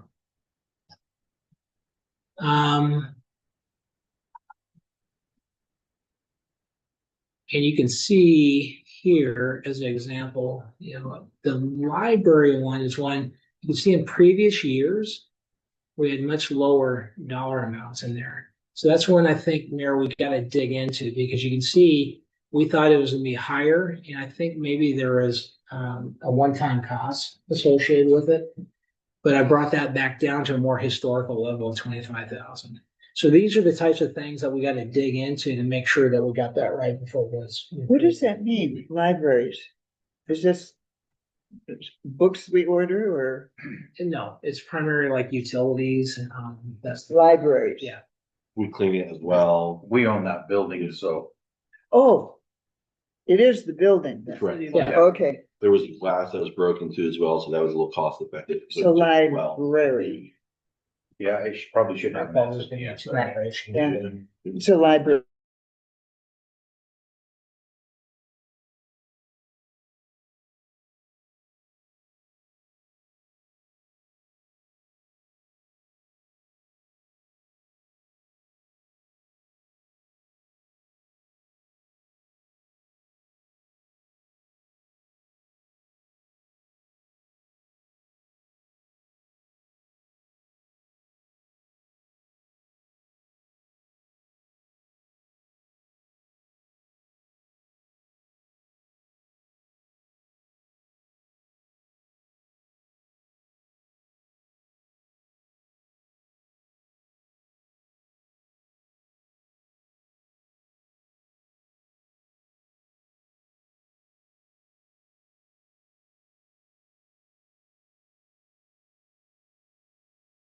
you're Let me order a couple of them. Were there any other questions on No. this? I just wanted to know where you were. good. Well, she kept calling and I'm like, so I was worried something bad happened. And I just stepped out. She, what are you doing? I'm like, what do you mean? I was just testing you, right? Make sure you answer. It's just too late. Yeah. You passed. Well, I love you. Love you too, but I gotta go. Gee, Gary doesn't ever do that to me. I go and let them know. Okay, Okay, so now we're at the next page of it. Again, this is at the summary side, but I think the big number that you want to start looking at here is really about your parks. Okay. So over here, it's which one? the park facilities. So these are Okay. your parks. So over here is what I currently have in budget, about 135,000. We had in budget 127. Again, this was a best guess, and this is where we're at right now, 136. So as you kind of look through that, say, well, what are the differences there? It's really about the services. So there's a lot of services that we use, but we have stopped using a lot of it. I would say, the example, I think janitorial, right? That one. Right, that got stopped Yeah. in It was a couple months ago. February. Yeah. February. What other services are we paying for the parks, do you know? Well, yeah, let's take a Good look. camera. So if you go to the 576, we can just pull that open in your budget total here. And we'll take a look at it. So we've got a little bit in there for janitorial, and the reason why I said that, why I wanted to keep that in there at least, is because if you have a major event and you need to bring some support in because your guys aren't available, you've got that available. But one of the drivers on that, I think, Eli, is your insurance. Oh. So when I looked at how we allocated prior year insurance, Parks got too much of an allocation. So I cleaned up that allocation. So this is a better reflection of what it was versus prior year. Okay. So that's really what your big driver is. But you do have $9,500 in there for repair and maintenance of your buildings. We have $4,300 for just services in general. So if you need something to get out there and weed whack or do whatever you need, from outside, you've got a little bit of money in there for that. Utilities is $5,500, and then your standard maintenance operations is about $7,000, which is fairly consistent. So the big driver on that services, though, it's just insurance. Okay, and I know we replaced all the lights and most of the fixtures, but we've been talking quite a bit about, because a lot of them aren't ADA. They are not. Compliant. They are not compliant. We are okay because we're grandfathered in at this That's right. point. Yeah. But I'm sure that that's not gonna last forever. And we have talked about putting stainless steel toilets in. Cause the infrastructure is very dated in at least East and West Beach. From a if you don't mind, from a financial point of view, as long as you stick within these numbers, but I would support, but be careful. Do not, in my opinion, make it too much like a Taj Mahal. Meaning, don't put heaters in, don't put, because we just don't have the money yet. We will get to that point. Let's bring some revenue in and So then just maintain them, just throw a coat of maintain. paint on them. Yeah, as much as you can. That's just my suggestion. Well, and I'd agree because, when we stop at the hydro park going to Wenatchee, they don't even have hand dryers, Yeah. you know?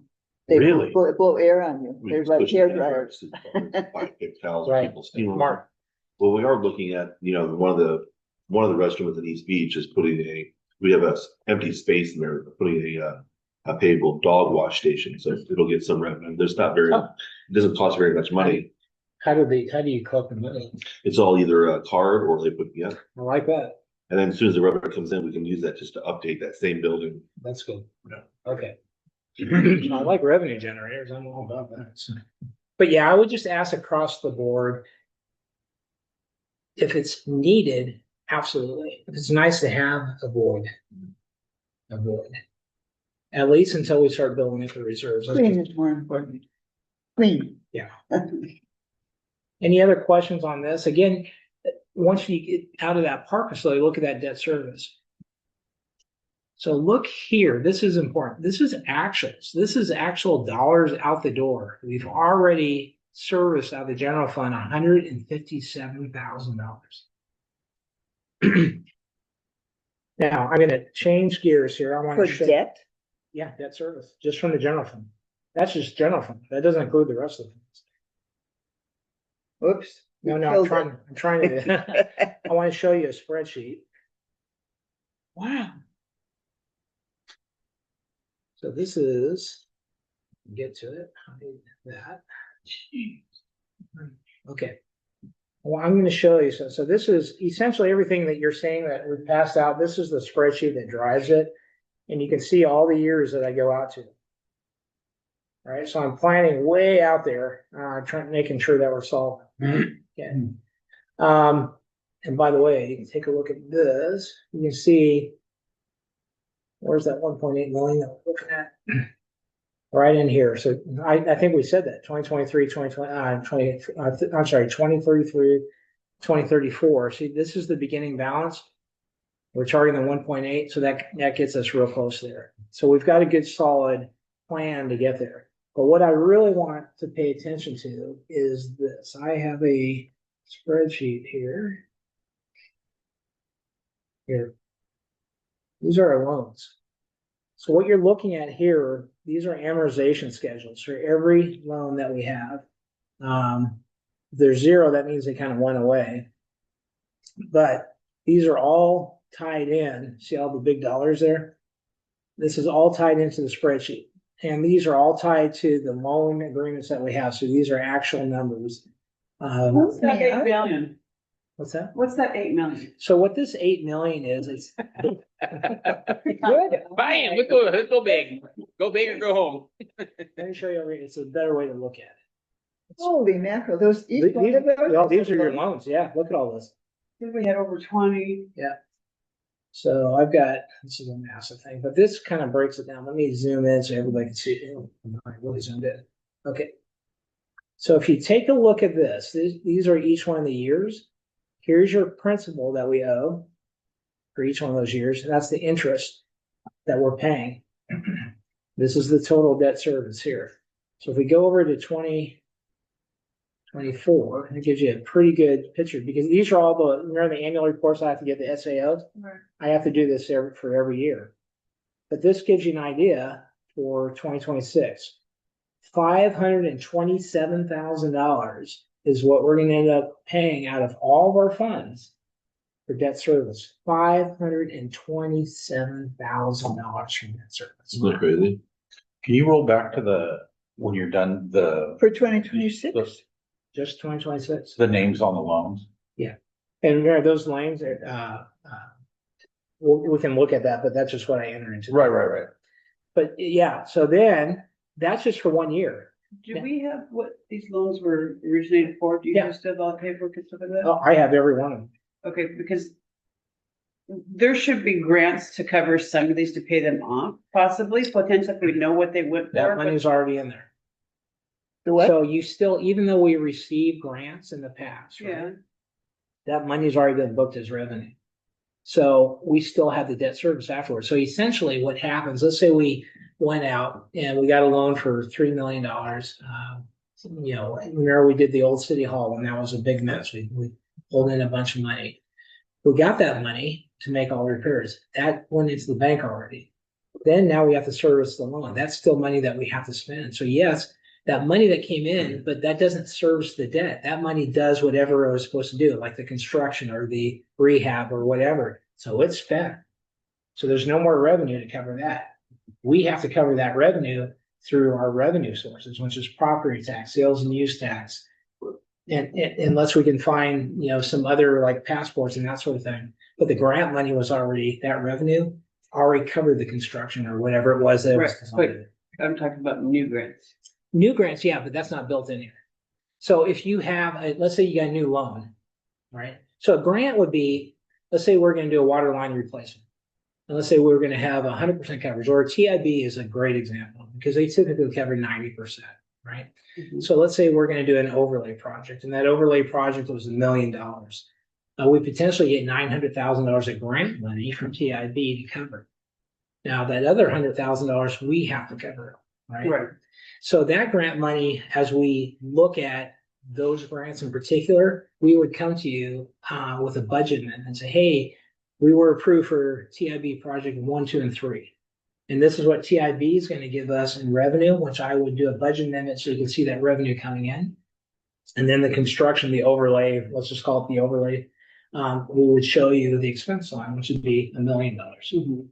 So that's when you would see those, if that makes sense. But all the loans that we picked up to do other work in the past, that's what this is.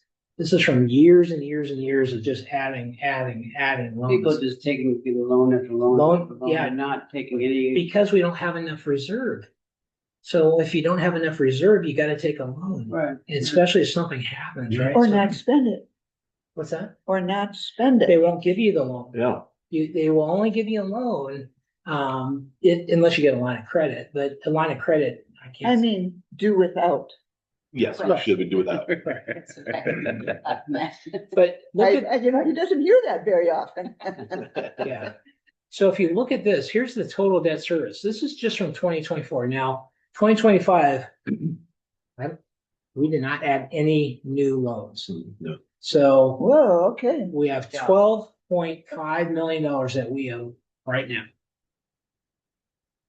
And of that, in 2026, we'll pay off $328,000 of principal. But look how much our interest is for that $328,000 that we're paying against the loan. We're also handing over nearly $200,000. We could use that $200,000. So who is this a conglomerate? Yes, Okay, and so there's lots of little loans that have been paid off and now that's one loan? those loans haven't been paid off. These We're are still. all the bajillion. See, The ones right? I'm. Like we're paying- here's one loan. This is the 2017 Chevy that started in 2021. And that one was paid off in 2024. So each one of these here's USDA loan 16, that was paid off in 20. So I've got each a laundry list. Look at this one. Here's USDA So loan. some of those are paid off. Some of them are. But like this one, look at this one. This is a huge one. That's a USDA loan. Almost $4 million loan. That's right. So there's a lion share. What did that USDA, what did that go towards? I'd have to pull up the thing. That was just my quick note. There's so many of them, I can't remember all of them. There's a lot. Another again, USDA Look at loan. that one. There's 2.2 million in 2026. And those are separate loans. Those are separate. When was that one? USDA loan 7, 12. Yeah, look, Wow. Yeah, there's tons. I can keep going and going and going. That's 2026 you're looking at right here. Just 2026. Yeah. So here's the one that they picked up in 2024, Yeah. the 2025 Chevy Silverado and the Can-Am. So we still owe, going into 2026, we still owe 92,000. But Is what this really a drives me, police vehicle? so it's kind That's of, his now. Out yeah, of here. Somehow I inherited it. and I should, let me dispel that too, on how this works. So your principal payments and your interest payments are not charged to your departments. It's a separate debt service department. It's called a 591. So if you look at this detailed sheet here, you can go to any one of the funds. If you look at a 591, that's your principal payment.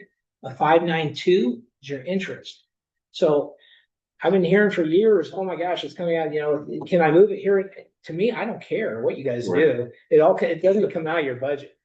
It's coming out of a separate department. Well, that doesn't sound exactly fair.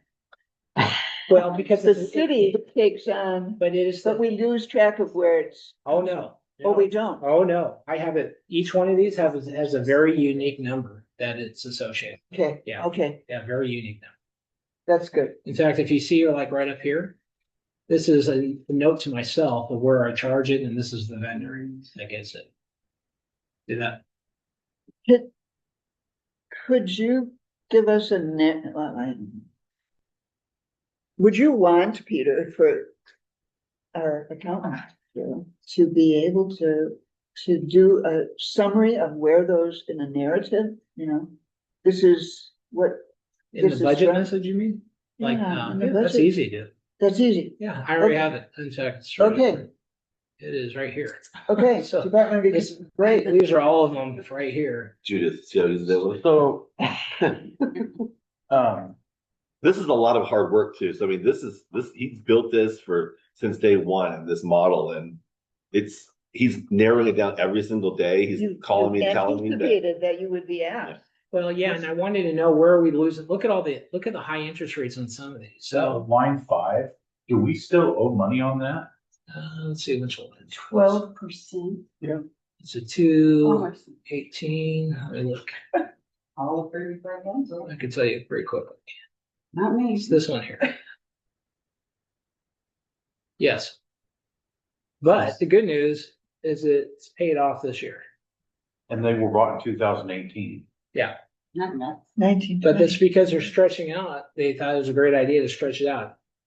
It's not. horrible idea. 7 years. It's bad So- because of the interest that you missed. So when that obviously is a public works, that payment and interest doesn't come out of my operating budget? But to Drew's point, it comes out of the city general fund. So we need to treat it all the same.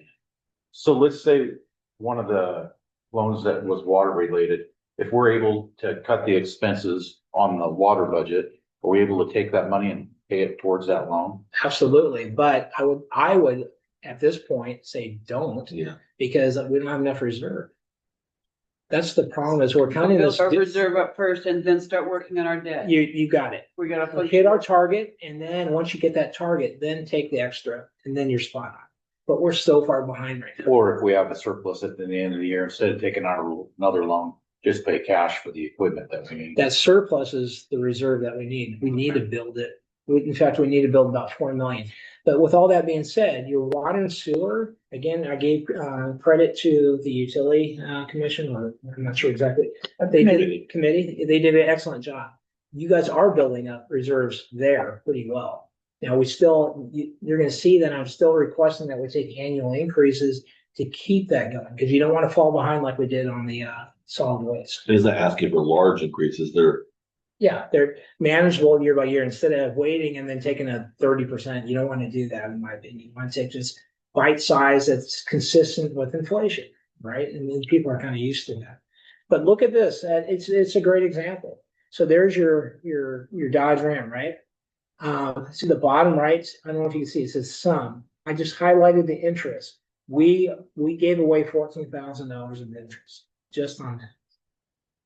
When we probably should just buy it. And the question is it nice to have or is it a must have? And only in That- 5 that's- years or 7? That's 3 trucks.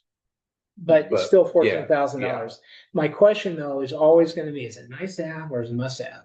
And I'm not gonna ever second guess anybody. It's not my place to say no, but it's I will push back as much as you'll let me push back.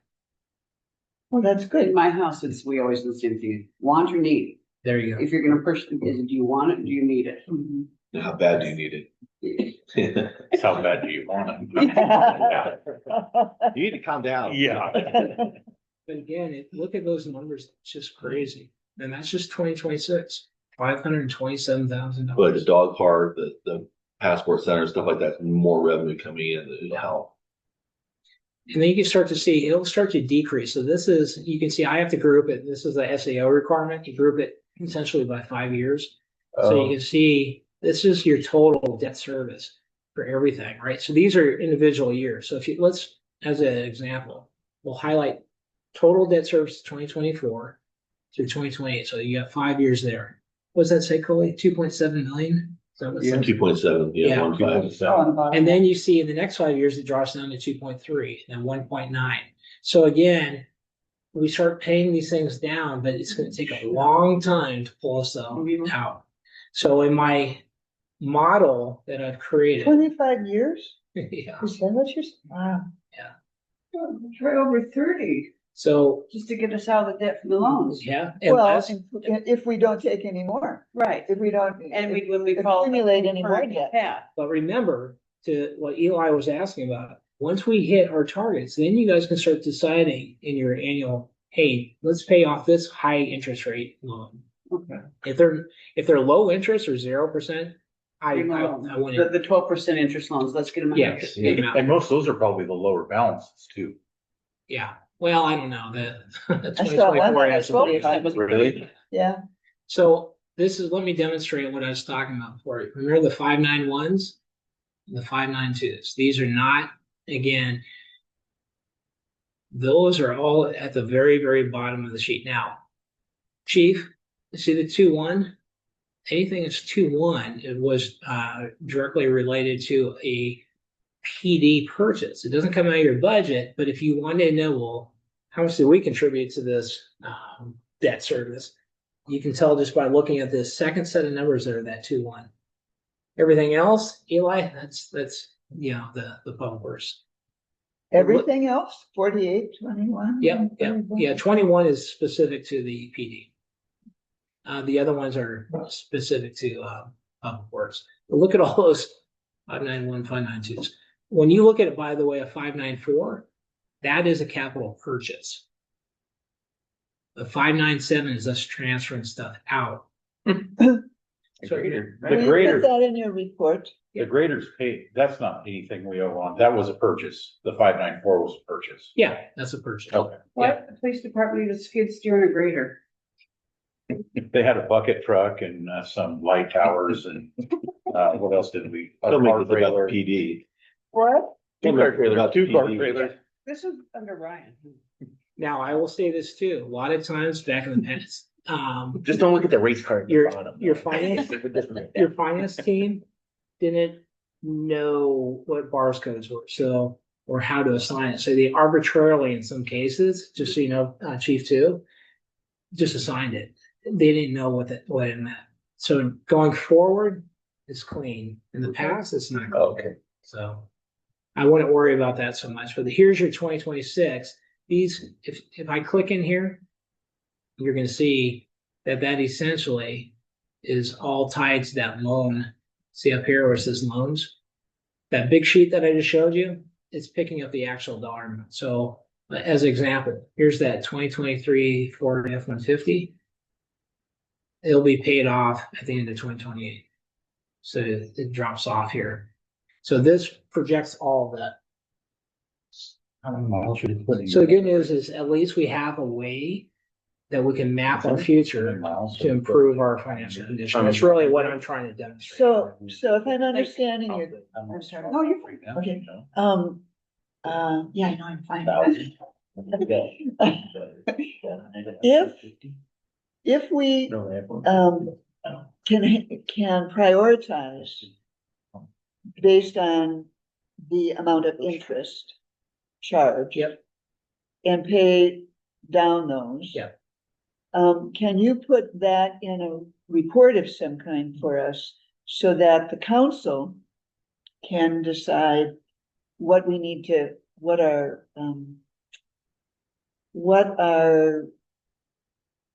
statement to the city would be? Yeah. In terms of paying things off. Absolutely. Yeah, I think the first thing that I would ask the council to think through is what target of reserves do you want by fund? Do you want to go with what I'm suggesting, have a reserve that's equal to 1 year, or do you want 6 months, or do you want the SAOs 2 months? Well, I personally would like a year. That's my suggestion too. Like but five. I would be even better. I'm all about. Sorry, we got so flaky and our lakes drying up and we got sinkholes happening all over Yeah. the state. That's all I keep thinking about. So, But once you have that and the council says, okay, city staff, mayor, this is what we want. This is going to be our reserve. Then we will build a budget to get you there. And then once you get there, you'll know what year, then to start having the discussion about the interest. Because my recommendation is get to your reserve target first, and then start paying down with the surplus, like Eli was saying. but I think that reserve is insurance. Yes. It's basically Yeah. what it's. It's risk mitigation. So it knows that our city can function for an entire Yeah. year with zero revenue if needed, Correct. if something happens. We don't know, so we don't know if something's gonna happen that year or not, yeah. Right, exactly. So that's why I say I understand and I wholly in line with you in regard That's to that reserve piece and then paying off the debts, because the debts aren't gonna matter so much if we don't have anything to keep us going That's to right. function. Yeah, and then you'll have to take another one. Right. Yeah, and then your books don't look good, so they charge a higher rate than what you already, you just paid off a rate at 5%, but you can't get a loan for less than 7. Right. So Right. that's the trade-off that you Right. have. Is this normal, Jeff, or is this? No, it's not normal at all. If I did a debt to revenue ratio, Yeah. it would probably be more like, I think 17, 18%. And the top that the SAO says, and I think it's too high, is 12%. So you're well above even the current benchmark. But you're locked in with a contract with the city, so you're never leaving surprise. So if I understand what you two are saying, to do, 5 years,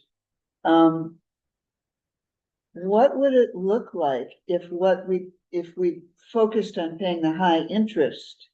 I can run that math for you.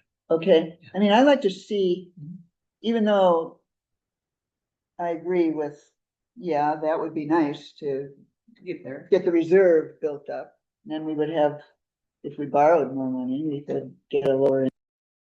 But I would like to compare paying off, at least focusing on paying off some of the high, that 4%. On $1 million, whatever it was. Can you do that with, I so can. that I can see that, how that looks? Absolutely. Well. I don't know if that's something you would agree, you're the only other councilman. I think it's just, we're just discussing right now, so just spill your. Yeah. Yes, You're in a safe place. I want that, I wanna see it. I think we're all saying the same thing, to be honest with you. I don't want to see the loans either, but I will never advise you to pay off a loan at the expense of your reserve. Because you just don't know what's gonna happen. Because we may need to, You have to have liquid, That's our you have to have protection. liquidity. Yeah. Because if you get one pothole, that's like $800,000. How are you gonna pay? It's got to come from the well, general. that's how I do my, Yeah. household Absolutely. is, But reserve. to your point too, I agree that we need to do some analysis and make the best recommendation we can. If there are loans out there that does make sense, we'll do the math and we'll make a proper recommendation. Has that been explored on some of the high interest loans here, on refinancing some of them? Absolutely. That's a good question. But the problem is, it's almost like if you ran credit, we would have like a 200 credit rating. Yeah, So your interest rates are gonna be sky high. We're higher. not gonna, we're not. Not right now, Right not now. until we improve. To get I've even something tried taken care of. calling some of the lenders and stuff and asking, hey, can we have a lower rate? Some of the ones that we took out before were not this high. They didn't budge. No, in fact, the latest ones that you have are probably your highest ones because our financials are so bad. And there was no reason to buy that truck or this type of. And now, by the way, and I hate to say it, but you're gonna have findings from 2021, 2022, 23, 24 Popping up. and then- from the yeah. auditors. It's gonna make our interest rates even worse. Yeah. So So we we're just have to, paying for history. we are, and we just have to do exactly what I think the mayor is trying to do. Get different revenue sources in. We can do that. Then maybe if it's better than we think, maybe you can do it a little bit earlier.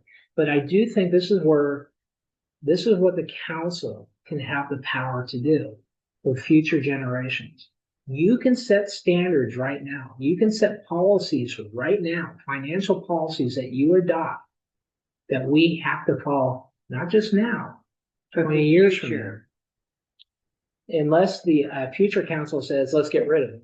But that would take some work. And then people, why are you doing that? So if you thought through and said, okay, what type of reserves do we want? Let's make a financial policy. It'll be tough for future council to kind of overrun it. They can, but at least they would have to address why they would do that. If you need help writing something like that or having type of programs, you can ask Jeff. Oh, yeah. Yeah, yeah. Oh, I will draft it for you in then different Please alternatives. do. I'm asking you right now. And, and Wait. I'm sitting here thinking, there's 2 council members here out of 7. Yeah. And the other 5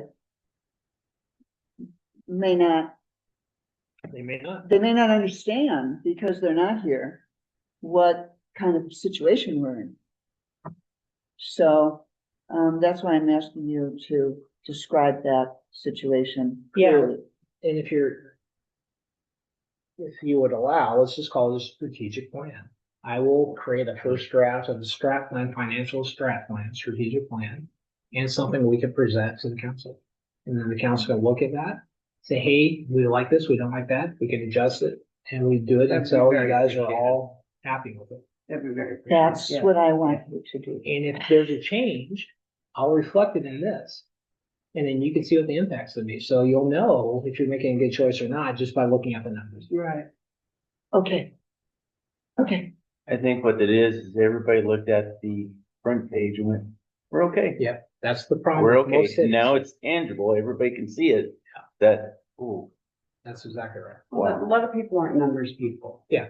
And I think that's a lot of times people see numbers, they see overwhelmed, they look at the front page and they'll pacify Okay. everybody, what to say, like, and then they go home and just push it away. So you can see John is one of our council members and he's very much a numbers person. I can see how he interacts and talks and what he thinks he says. And so, So if we stick on the plan, he has the model, we stick to it, we'll be okay. right. Yeah. And this is a living document. This is actually what you don't see in here. Is I actually have it by month. So, I mean, we can dial in anytime you want. You can see it. It's very transparent. This is Nothing, good information. yeah, nothing. Thank you for doing such a detailed analysis. Oh, for absolutely. us. You're I welcome. really appreciate that. Thank you. And if you look at all the little tiny slots underneath, those are all other ones. But no, some of those are still listed as the police department. Can we change those? we can. But frankly, we all know that they're wrong. But I'm gonna have a I vape no- sale though, hope you. I don't want to wave my finger, but I'm going to, just because I'm a finance guy and that's just the way I am. In 2017, 18, I did the same thing. Same exact thing that we're doing Here. right here. I know, and then council and city. Oh, Not all done. Oh, my goodness. Wasted your time and your effort. I created a plan for you. That you would have been if we would have stuck with the plan, we could have been in. I didn't want to know that. It's just, Ah, the difference is, we did not adopt a financial policy. Right? You have an opportunity, so I do agree, let's create this strat plan, Yep. let's get in front, you guys So can we can decide protect our to, citizens from the future of this happening again. yes. yes. And then if I go away, if you guys say, hey, look, or whatever, this should go from me to that person, fully trained, so they don't lose this knowledge. Right. That's really, really important. Don't go away. I'm not planning, but I'm just saying. He's not leaving. We want to be able to create something and have it as a benchmark. It doesn't matter who's sitting in the seat. They So- should be able to pass it on. So what our motion needs to be, is that, this system of accounting be instilled in going forward, Right. as well as whatever we're going to say content-wise, The targets. The targets. the targets. Yeah. So we put that in your report too. They will all be in there. 100% be in there. It I will, will create a very strong, you're gonna help me remember too. and then we'll create a PowerPoint I wanna presentation remember. at a high level, but you guys can dig right into it. And I want everybody to dig into it. That's what's really important. I'll have it, we can even hang it on the website so the public can see it. And I think it's just great transparency. It is. It's okay to say, oh yeah, we probably could have done that better. Oh well, we've got a plan to get better. Right. And that's right. what I- This is where we're here. Well, this is where we're coming from. It'll make us a stronger community by Absolutely. going forward. And then once you have transparency, suddenly everybody's like, oh, wait a second, everything's accounted for. And that's what I want. Well, they can stop blaming one person. Exactly. One person. Yeah, that's One person. Yeah. She's part of the team now. I put all three of them in. Right at me. I still think bicycles are going. Yeah. I can't. I'm gonna post it. No. He just So, talked about the. you can see- I want you to kind of see this. So every fund, there's your streets fund. Every fund is accounted for on this. I've got it built out exactly the same way. There's your REIT money.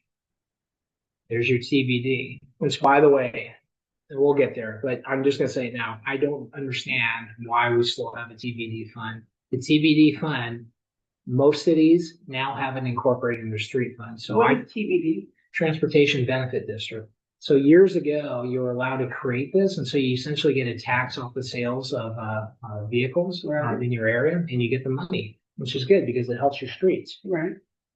So they made you back in the day have its own distinct district, right? So it became its own fund, but that went away like 8-9 years ago. You still get the money, but most cities just immediately put it right into your streets fund. What we have to do, because we haven't adopted that, see the transfer out to streets right here, Right. 597. So the money that we receive here, essentially transfer it out and send it to streets. So you see, like, for example, $96,000 transfer out to streets. If I go up to streets, which is your 101. And you go You're to trying the, to come in, aren't you? yep, there it is. It's coming in. And I explained that during the revenue That's the slideshow. redundant transaction you're Yeah. talking about that needs to be removed. It's Okay. it's just more, we have limited more- Can you staff. put that recommendation Yeah. to simplify that and get rid of? And we have a lot of funds that it's okay to leave them there, but just leave them blank until you want to use them, right? Don't do all these transfers. We have limited staff, right? Well, Right. probably is important to, it's like a shell game. It is. So let's not make a shell game because that makes Let's it, not make a shell game. because then people start questioning, well, wait a second, you're trying to hide something. No, we just haven't fixed it. And it's entertaining, but it's not. I mean, I'm sorry. That's actually a good way to say it. That's very funny. Time consuming, entertaining, but please put these in your recommendations You to got it. us as a city council. Absolutely will. I have no problem with that. And, In fact, I might even and be able to pull up. prove it because she's not gonna be on the city council at the end of it. Yeah, Oh, I'm just not grateful. I could probably pull up the same presentation I did in 2018 and probably do a lot of the same recommendations. Next, next. Wagging my It would finger. be actually good for the community to know and be available to see what it was. Yeah. Because it Yeah. actually puts a lot of support and validity into what you're doing, because we can see, this was suggested back here. It wasn't followed. Look what happened. So you got a second chance. Yeah. Either you can follow it, adhere it, and stick to it and be on board, or you can go right back to this. There's no third chance. Exactly. And if we go back to that, I guarantee you that half of these new people moving in are gonna be moving right out. So, That's a good point. So when are you to the end of the December? Is that? yeah, once the elections and people new take over the new seats. And then we're also moving to a 5-seat council. aren't 5-seat we? council, yeah. Yeah, And so, can we pull this off to approve the budget timely, like in December? So we actually have the budget, my schedule right now, it's November, you guys should be able to. Good. December 3rd is at the latest I've got in there, you have until the 31st, but. I don't wanna, yeah, Yeah, the but, 3rd. well, you go through the end of December, right. so she'll be part of the final. Are you Meet on the referencing- 31st of I don't- December? No, I think it depends on really how the public and the council decides to do it, but it could be as early as November. Are you referencing the approaching council about creating policy to prevent this referencing to, I wanna approve the budget, right? okay, and reference, that we need to, pay off the debt So you want the strap plan? and the strap, whatever you call the strap line. Yeah. Is, Done before yeah, we have a that change we in approve council. both of Before we those have a things. change in council at the end of the year. That protects the city. Yeah, okay, And I Yes. can have that done before December. appreciate that. You're amazing. Oh, no. And It's with them makes getting it a a, little bit Yeah, easier. man, well, them getting a copy of that, can you give me a copy of that too? So kind of like to know what I have that I probably don't. Absolutely. No, I want you guys, especially you and Eli, so Coley, a lot, and I'm gonna go to bat right now. Coley has a lot of pressure on him. So every bill that comes in, Coley's expected right now to write the appropriate location. What's the bars code for it? That should not be Coley's job. That is absolutely not what Coley should be doing. Coley you guys should be coding. You guys should know this as well as I do for your department, if not better. I want you guys to get to the point where you're calling me and saying, wait a second, why is this here? This should be here. That's where we should be going with it. And at some point we will be. You guys are both new, but we need to make sure that we're training and getting that. So the idea would be that you guys are doing the codes, you guys know your budgets, you guys approve it, it goes to Coley fully coded out, and Coley's doing nothing more than making sure that the vendor gets paid. That's really what her job is. Because right now what happens, Coley gets it, she's doing her best guess. She's worried about bothering me when she never did, but I know you worry about it. And then she will send me if she doesn't know what the bars code is. And then I'm looking at it and I come back to Coley a lot of times and say, is this for sewer? And she's like, I don't know. So then she reached out, Eli, is that for sewer? No, dum, that's water. And then she says, dum, it's water. And I'm okay. And I put the code in and send it back. So it's a lot of inefficiencies. So we need to be able to get to that point. You'll get your model set up for PD, you'll get a model set up for words. you can write an article for the police magazine.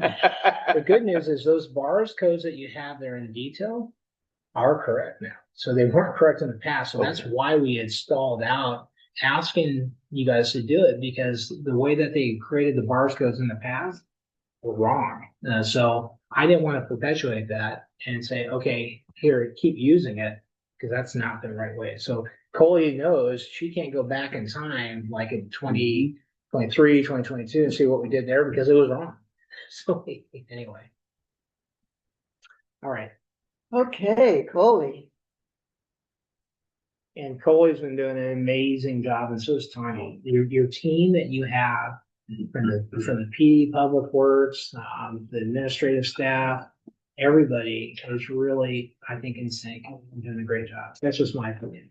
So let's look at the street fund, unless you have any questions or you need a break. No, I don't need it. Okay. I'm just, no. So here's the street fund. You can see I'm expecting that you've got a lot of money coming in. And the reason why you have a lot of money coming in is, see that beginning balance? We entered 2025 with a negative balance, which should never, ever, ever happen. You should never have a negative. You should never be upside down. but we were upside down. That's just the reality of it. So we had to transfer in primarily from the general fund revenue to help offset that. And then you can see here in 2026, we actually are going to start off in a positive amount, we'll have 50,000 instead of ending this year with a negative. So that's why you see that. And then it starts to build up. But the reason why it's building up is because you're subsidizing it right now. So you got your TBD money coming in that I have to transfer in.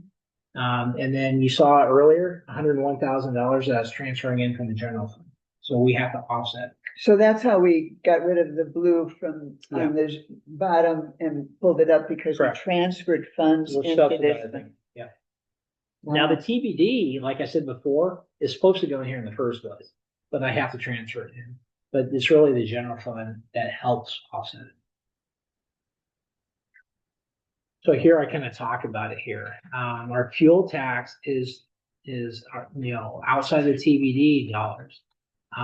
That's our primary source, and you can see it's only $31,000, not a lot of money. So we get from the state a certain percent of the fuel that people buy here comes back to us. So it's about 31,000, not a lot. Remember I talked about multimodal, so that's your buses and that sort of thing coming in. We get a little bit of money coming in to help support that. It's $23,000, not a lot, or $2,200. So general fund, we got 100,000 coming in there. REIT funding. So and this is what I'm suggesting. I'm suggesting that you get there's two different fundings for REIT. So I think the mayor talked about this, but REIT is your real estate excise tax. You have the first 0.25%, it's called REIT 1. Second 0.25% is called REIT 2. REIT 2 is more restrictive in nature than REIT 1.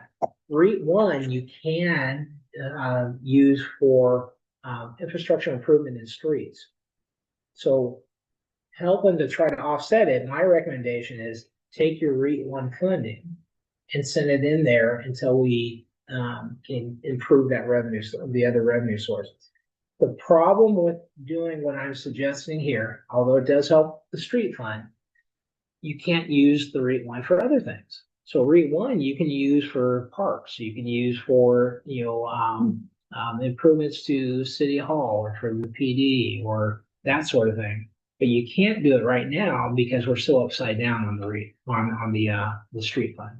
So I'm recommending that instead of pulling this $29,000 out of, if we don't do it here, it's going to have to come from the general fund.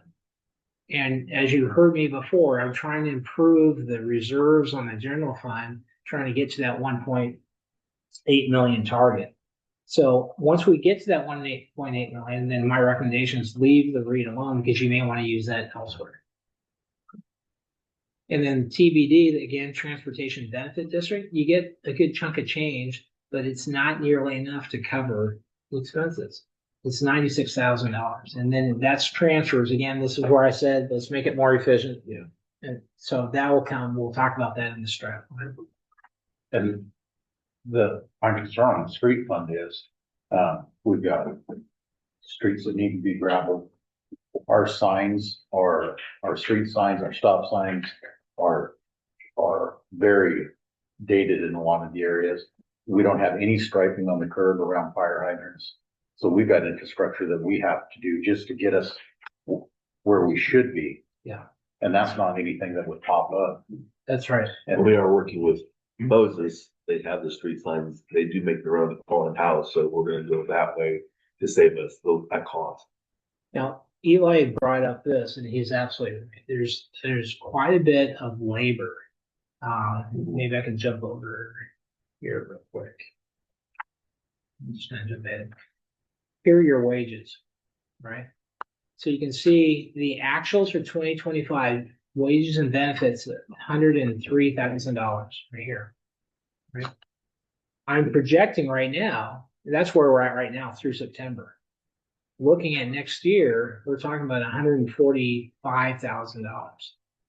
Look at 2024, you had about 88,000. Now, why the increase? Well, we have more staff and they're paid better. That's a good thing because we want to retain these good folks.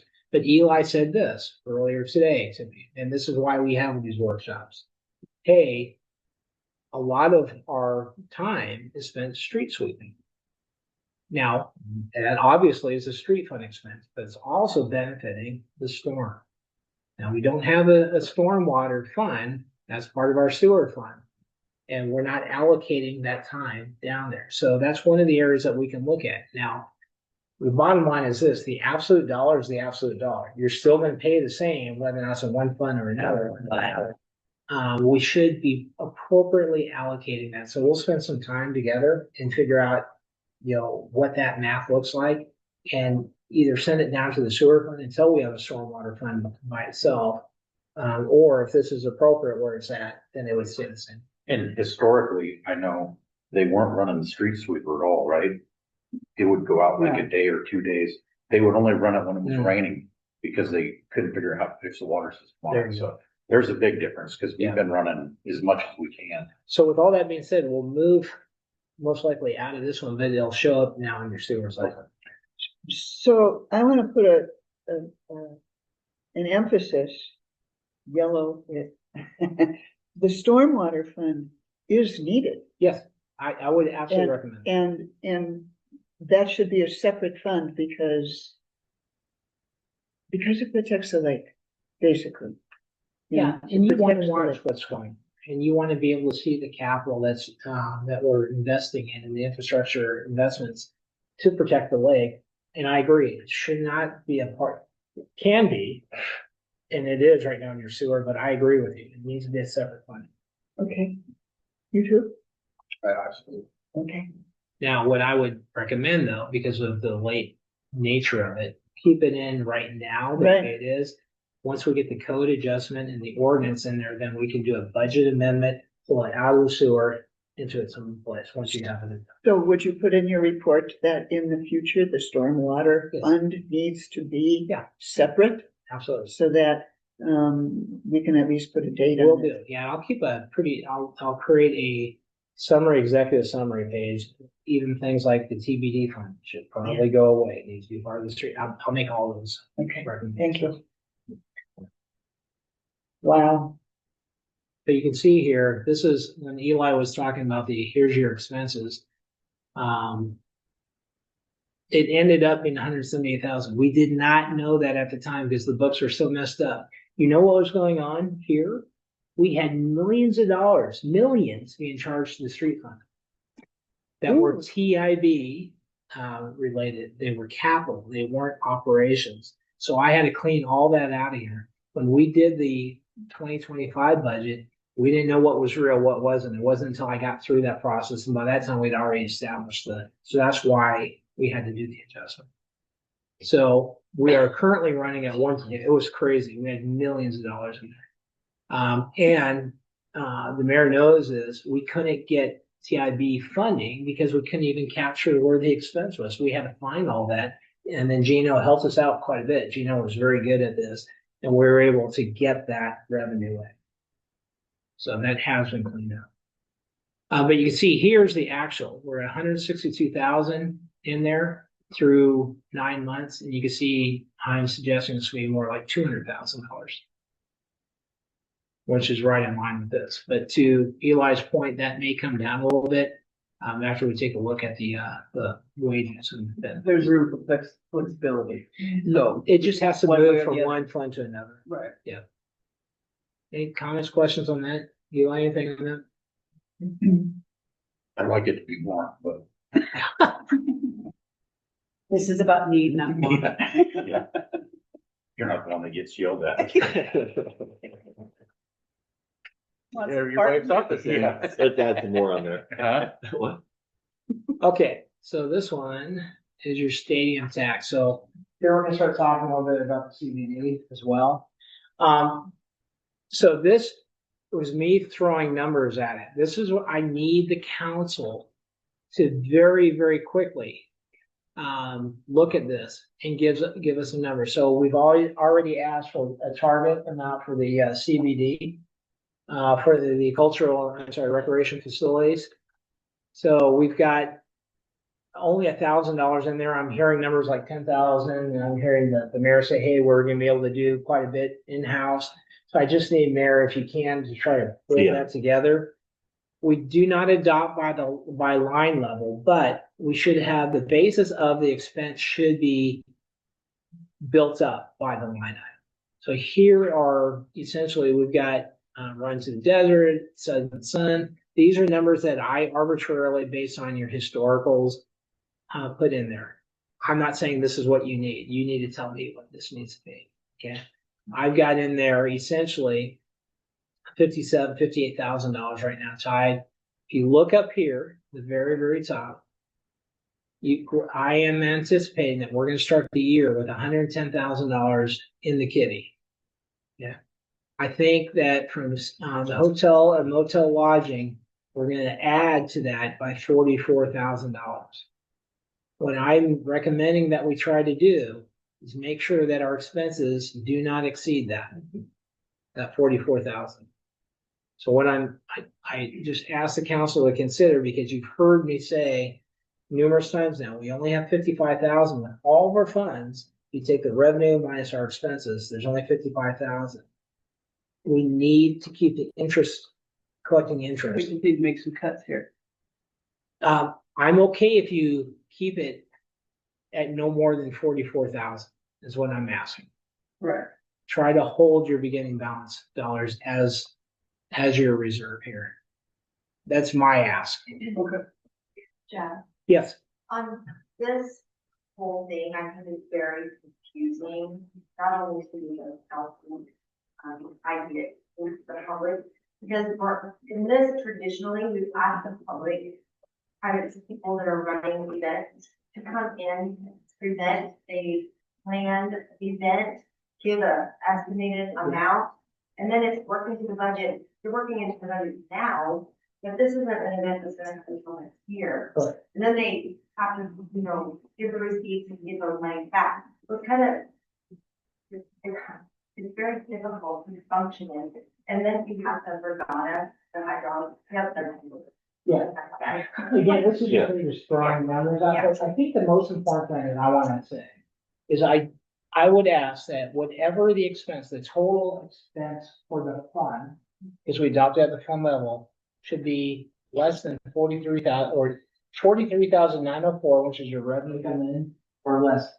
How the council breaks it up is up to them. To your point. And then traditionally also, they've had a tourism committee distribute those funds. And we haven't had a tourism committee in the last maybe, I don't know, 2-3 years. And it falls on, No. I think a lot of it falls on Holy, and it's hard, like I said, it's hard to get those funds where it's supposed to go. Yeah, it should, and I agree with you. One way to approach this is that you just create one line item. And you just say, it's gonna be the spectator community event expense line, just to start it, say $43,000. And then to your point, I like the idea that the public has to, whoever the organizer is, would have to come in, present to the council. Say, this is what we're hoping to get. This is what we're hoping to deliver as a customer service, then you can decide. But as long as you don't go over that 44,000 is all I'm asking. So what are you saying happened historically? That process was not, Historically, they had to put in October, they had to put in their packet. For what, if they're gonna do an event in August of next year, they had to put a packet in now. So that those monies could be looked at, put into the budget, and then distributed next year. And we just have not been doing that, and it's causing havoc. I think this fund, nobody knows how much is in it, where the monies are going, who's eligible for the money. It's just, well, I think before it was easier. School of Washington Insurance. how did it work before? Like I said, they had the tourism committee review those applications in October now. They had to And apply, make a they had to apply recommendation. for basically this grant to get their money for their thing. From their own town, from their own. Yeah. Well, that's the Which that sounds way it should be. So it It should seems to be, me. but we're already too far gone. So, right, we're heading now into November. And you haven't been presented that. So what I'm suggesting, at least for I next think year, that works, yeah, as long as the public knows that's how we're going to do. agreed. Yeah, Well, we have maybe that. we can create, and I could probably draft you up And something then Washington cities, that mirrors what you're saying.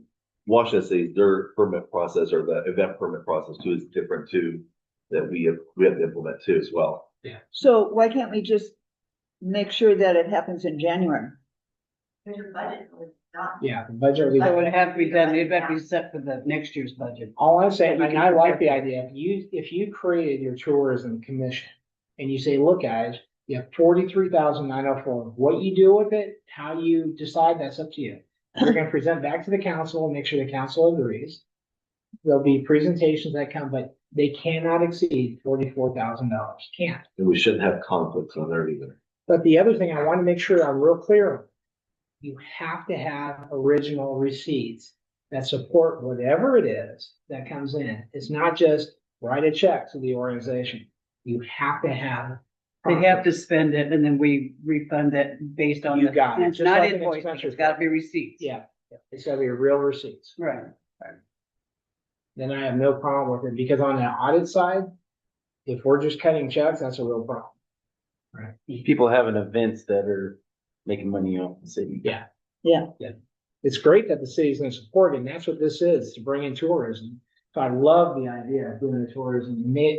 Maybe I can help kind of draft a process at least for next year. And then I love the idea that for 2027, we try to have them get ahead of this, our budget process. So we know what they want, and then the council can decide. Does I don't know this, and that's why I'm asking you or anybody in the room. Does the city council have a tourism committee? I think they used to, but I believe that the people that are on theirs are also the people that are committed, so they're approving their own, which really shouldn't do that. Right. So you So, just establish a So it needs new. to be people that are not involved with the Correct. events, but right, organizing the events and things like so that. maybe should we could recuse clarify. themselves. Just recuse themselves from having, let the other council members decide. You guys want to do. So, yeah, let's So, make sure. that- If you're good with it, and then again, I know we only have 2 council members, but I think what we do for the budget, again, is I strip all these out so it doesn't confuse anybody, make one line item. You guys are working on trying to get the number to me on that. The ones that we do know that you guys want, I can make that a line item from what we have. And then the council can decide when we go into the preliminary budget. For next year, though, the mindset would be, remember, we're adopting that fund. And then you have a tourism commission that knows that they have to stay within this, and then they will come each time to the council and say, okay, this is our plan for the 44,000. This is why, do you guys agree?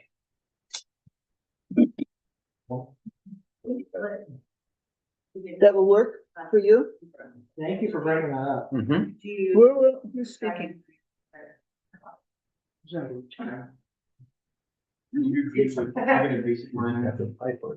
I see it as you can adjust this and give the numbers. Thank you for bringing that up. We could go through that. So we will have one line item, it just won't be broken out like you see here. But it'll be the same dollar amount, if that works. Just a Okay. fun level always. Please help me. Okay, thank you. Let's go on here. So this is, remember when I was talking about the REIT money, REIT 1, REIT 2? Again, you see the transfer to the streets, that's the only thing that I have right now. You're gonna begin the year with $148,000.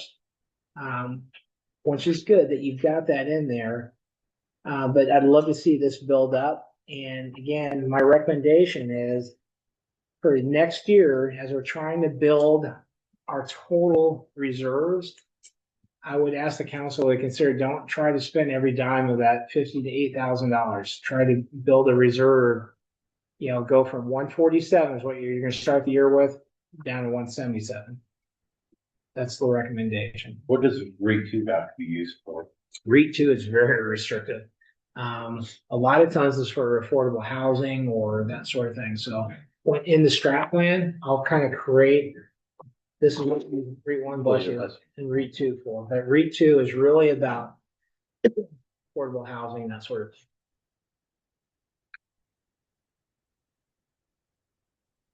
Can it be used to bring utilities to affordable housing? Yeah. Yeah, as long as it's supporting affordable housing. There's other things too it can be used for. But some of the things that we traditionally, like street operations, you can't. It's restricted from that. So I'll give you kind of a cheat sheet on what you can use it for. For the time, it looks like you just trying to roll that into the general fund. REIT one, I'm moving to the street fund. But in REIT two, you're kind of moving to the general fund. No, Oh, not okay. moving at all. It It's sits just in the, staying there. sits in the REIT fund. Okay. And that way, if you get a project down the road and you're like, no, we want to do something that REIT two can do, you have it. And you basically fund it directly out of this fund itself. And so REIT one is moving to the streets fund? Correct. That's what I'm recommending until we get the, enough money in the general fund that you can take over what REIT one's doing. And then my recommendation is keep that in your REIT fund and use it for other things, such as city hall improvements or PD improvements, that sort of thing. Parks, that also supports parks. Here's your transportation benefit district fund. Again, we've talked about this ad nauseum. You can see that we're going to go into next year with about $9,000 as beginning balance. Projecting that we're going to pick up about $87,000 worth of revenue on that one. And every bit of that, and the 96,000 is what you're going to have in total revenue from your beginning balance, plus the 87,000. I want to transfer all of that into the street fund. So essentially, I want to keep this nearly at zero until either the council says, hey, let's just move it to the street fund because that's essentially where it's going to go anyway. Or we just continue to do that every year. Again, it's just kind of funky. What does TBD stand for? Transportation Benefit District.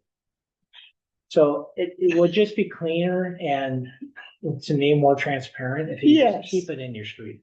Yeah, And this will be in your list of. It will, yeah. And then Yeah, I can work thank you. with the mayor and Julie to make sure we have a proper ordinance. I know how to do it, so I can, at least get it going, and then Julie can review that and present it. But it's not when you just have to remember when it comes in front of the council, it's not that we're trying to play a shell game. No, we're trying to put where it's supposed to go because right now it's a little bit of a shell Just trying game. to make the accounting more cleaner. Yeah, absolutely. Remove redundancies. Yeah. yeah, I'll pass an audit. So this is your capital, this is your CIF fund. This is where you do your capital improvements. So when we get TIB money, what I'd actually love to be able to see is a streets capital improvement fund, a general capital improvement fund, because you already have a sewer capital improvement fund, you have a water capital improvement fund, but right now your streets and your general fund capital projects all get put into this one. We don't have any specific projects yet until TIB approves it for next year, but they will be coming. And when they do, we'll come forward to the council and say, hey, we're able to get some funding from TIB. This is where you would find it, and is that something you want to approve? Now, remember, we have a 10% match typically that we have to do. So we have $180,000 right now sitting in there. So when we do get some TIB funding, or let's say it's LID, we already have some money that we can allocate against that project right here. So that's actually a pretty decent amount of money to have in your capital improvement fund. Why are we waiting? You have to wait for TIB to approve whatever the project is. We can't tell TIB what to approve. We have to wait for them. They typically don't come back. And then transfer it. And Yeah, you turned that in, so Gray and Osborne already did our project. yeah. GNO already knows what Yeah. we're asking for, so we're just waiting for TIB to approve it. Once they do, we'll come to you, the council, and say, hey, this is how much funding, this is how much we have to kick in. But just know, right now, we've got about $180 that we get to kick in. So that's pretty decent. So they'll only pay for, correct me if I'm wrong, they'll only pay for maintenance. They won't pay for new roads. So Gray and Osborne goes in and they look at where we need maybe chip seal or fog seal or something like that. And then they put the package together. Peter It could be reviewed it. sidewalks, it could be street overlays. I mean, But it's maintenance. It's only Yeah. maintenance, right? They You- won't do no. construction. no, you could get a brand new sidewalk as an example. Let's say you don't have a sidewalk on a certain street. So you could get that from TIB. You could ask for that and say, hey, we want to improve our pedestrian, you know, Slowly fill in all the voids. and they'll do that as well. And TIB, to be quite honest with you, if you did need a new street, they may fund that. What about, will they repair? So they could do overlays, they could do that. What, what about sidewalk? Cause Yeah. that's considered 100%. property. They will. Yeah, they paid for the sidewalk. Yeah. Mhm. So it's just, you have to work with TIB, you specifically have to work with TIB and say, this is what I really see that we need. TIB will come out. They're very good at it, and they'll work with you and say, hey, this is how we judge a road condition or a sidewalk condition. And they'll tell you what they think that you'll get funding for. And then Gina will help present that to them. And then they will, they only have so much dollars that they're allowed to do. And then we'll find out what we get. So we should be more involved with that, with You should. Gray and Osborne. Yeah, so they've I been don't jumping think- around, so they went from here to Afraid of Moses, and I think they went to Wars. And then by then, we'll able to grab them back, say, hey, come do our review, this is what. It Yeah, sounds like a slow process with Gray and Asper. No, No, No? really it's good. actually pretty quick. It's quick. Yeah, and I will say this, TIB is probably the best way to get grant funding. They are easy to work with. They're responsive. I mean, it is a great organization to get funding from. You're gonna learn about how to do this.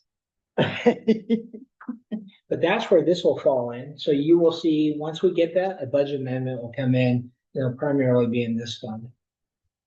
Not in the street fund, which is. So what else can they do?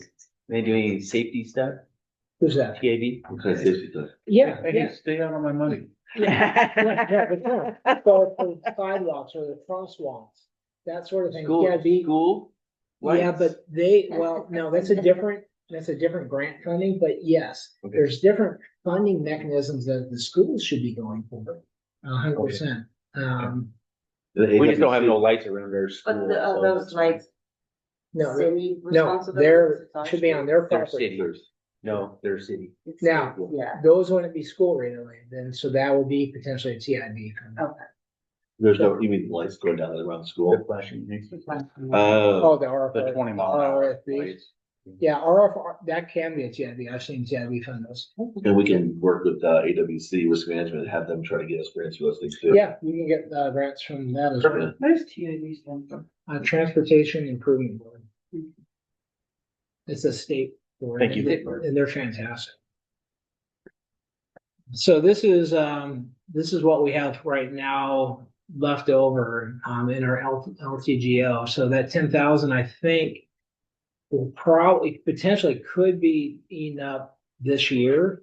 As we do the passport, development improvements within, City Hall, but that's what this fund is for. So there's like 11,000, we've talked about Yeah. that, but that potentially is supporting, infrastructure improvements over at City Hall or the PD. What's LTGO? Let's see if I can do this. Limited, general obligation bond. Oh, Limited- okay. I think it's limited general obligation bond.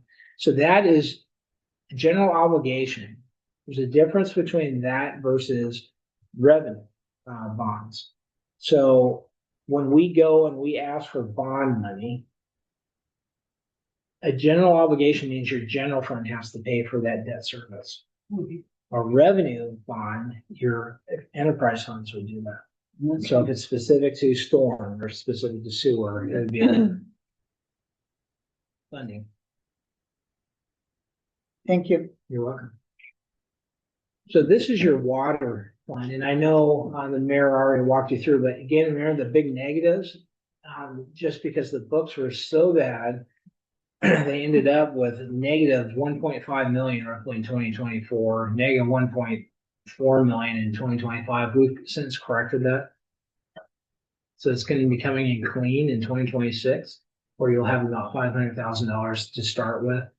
And then you'll see, again, your utility commission did just a great job. These are transfers coming in. That's why these revenue numbers in the orange are a little bit higher coming in 2026. It's cleaner now because we've already made a transfer. So remember, transfers coming in include the one-time transfers are included in that orange. So this is a little bit more steady state from the increases that, the mayor talked to you about And- last. And one of the, I have to own up here, being on that committee, utilities committee. We noticed that the major part of the transfers did not take place. Yes, in the previous years. Yeah, Like they, so, yeah, so when we started out, it was like a 23% increase. And we thought, God, where did that money go otherwise? And so we lowered it to single digit. Yeah. Because we noticed that it was an error in entry. that's exactly right. Lots of errors in those years, Yeah, lots of, now we've since cleaned that up. thank you. Yeah. And thank you, Coley. So obviously water sales primary revenue source, that's gonna come in about 996,000. That's 94% of your total.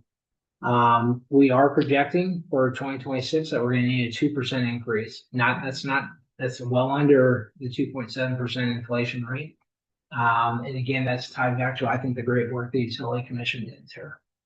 Water connection fees, not a lot of money there, but about 39,000. Again, what we're saying is that fee schedule, we talked about this before. I'd like to see the connection fees increase by 2%, so I'm reflecting that for 2026. Water turn-on fees, the same thing. I'd like to see a 2% increase on the turn-on fees, and that's about $2,000 there. So essentially, I'm saying for any sort of fees that are water related, I would like to see a 2%, the council look at a 2% increase.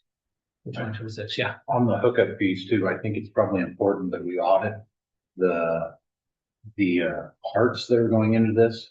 Because I don't know when the last time they were updated, so I don't know if they're using the cost of a meter from 2018. Good question. No. It did get updated. It's updated when the issue receipt comes in. And they know that if there's a setter and 100 feet of All of line, those that come in, corporate valve. then I get to Tanya and she ups it herself. Great, thank you. But this is a great segue into this conversation. Before this year is up, the council needs to look at a new fee schedule and approve it before we get into 2026. Otherwise, we're leaving money on the table. Well, that's another thing to do in December. It is. Put that in your report. It's We already need to in do it. this Yeah. report. Yeah, Yeah. and I know the mayor's already been looking at that as well. So I've already done the analysis that, on the major pieces, what we need to do. So that will be part of it. And so you're saying the water fund itself? Yeah. Needs to be Increased by 2% per. increased by And the chief's 2%. been looking at his too as well, so. The whole city needs it done. Now, you can see here on the bottom, I'm forecasting out to 2030. The 3.4% growth. That is essentially meaning that I'm anticipating that we're going to have to take for those years a 3.4% increase. So each year we should be revising our fee schedule to reflect inflation rates and we have to cover the benefit increase. We have to cover the compensation based on the CBA. So we have to account for that. And that's what I'm suggesting. It's probably gonna be about 3.4. And that's small print in the solid waste. Yeah. Every year, that's the small Mhm. print, And you'll see that here. plus another 2% as stated. Any questions on that revenue side for the water? So the late fees is what it was owed for last year? So what happens is when Tanya is kicking out bills, right? And people don't pay on time, there is a fee for that. Oh, that was what was made. Yeah. Oh, So our community paid over $25,000. Late fees. Yeah. And by the way, that's I've got a couple in there. We all. They're- that's consistent with even like Grand Falls, we've got like 40,000 and we're about twice the size. It's pretty consistent. is there anything that shows in there how much of the fees weren't paid, the bills? Oh, yeah, no, we can run an aging report. Oh, yeah. And Tanya is looking at that constantly, and we put the door hangers out and, yeah. People are on. Collections. Well, wondering if you put an extra fee in there for, That's what that is. to cover the collection fees. That's it. Now, let me be, you're bringing up collection fees, and that's a great question. You typically do not want to, go after collection fees because they cost you about 35% of that revenue. Oh, So that's why we try to do it in-house. So our public works guys, they get to turn off water. And that typically will make somebody pay their bill. Plus the. I'm saying about the ones that don't pay. So it's a good question again, and this is, council, you should pay attention to this. We can only go back 6 months by law, we can only go back. What? 6 months. So any accounts that are past 6 months, that's money we're gonna lose if we continue to keep that water off. Yeah, and that's why you'll get in some cases it's true, you'll get some really hard luck, issues coming up from your customers, right? But you just have to keep in mind, it's considered a gift of public funds if you don't collect right away. And so that's why you should never let your agent get that high, because Right. it's against the law. Do we not have a policy? It's a state law. So you mean like somebody moves? They still have their place here, but they move. Yep. And they just let it sit. We still bill them every month. Yep. The base rate. Unless they ask you to turn it off. We'll turn it What do you off. mean turn off? Okay. So let's say there's nobody Turn sitting, it off. nobody sitting in that house. Yeah. We should be having a conversation with that owner and saying, hey, do you really want to keep incurring the cost, or do you want us to turn off your water? We Was my- turn it off. We It's, turn it off, The city does. but we still bill. We should not be. so it's our understanding that in order to stop the monthly billing, the meter has to be pulled, so there is no Just turn it service to off. that building. Turn it off. So we have, what we should be doing, the new fee resolution, we need to consider two things. You should have a turn fee, We do. okay? And so when you turn that off, we should not be billing them for, base operations. Should not be. Now, we have a ordinance, I think, says we bill no matter what, We probably do. What I'm suggesting is that doesn't make a lot of sense. you know. Because if you're not getting water, why are we billing? There's no service being rendered. That's why we have a turn on fee that say, hey, if somebody wants to turn it off, it's gonna be a fee to turn it on. So if we have that in there, then I would ask from a point of view of, why are you charging me? If you charge me to turn it This on, argument a couple times a week. And it's a valid argument. Absolutely. I'm wondering if maybe that came from when we lived on the coast, we belonged to a water association. And that you have to pay for the ability to get the water, whether you're using it or not. So maybe that's how we got. Are you saying that it's illegal to charge when what you've done is turn No. the fee up? If you have an ordinance, it's not a, If you have an ordinance, do you have an ordinance We do. that says you pay? Verified by the attorney, yeah. but what I would, if I We're would, trying to create one for summer, because people do leave. Mhm. They I come would- back In the for next winter. months. I would definitely take a look at that because it just, to me, it doesn't feel right. But that's just my opinion. Well, there used to be a standby fee. Like if you're gonna leave, because a lot of people will leave for 6 months and they come Yeah. back. So they would they still do, let us know, we're gonna be gone, okay, Right. So So turn it you on, would go there should be to a fee to turn it on, yes. no bill in my mind, until they come back and say, hey, we need some water, and then there's a fee to turn it on. That's how I would do it. Right. That's just my recommendation. It's not what our ordinance is saying, which I get. So you have to follow ordinance, but I would, if I was counsel, I would think about that.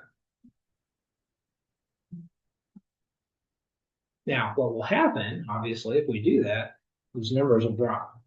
For sure. What numbers will drop? Our sales.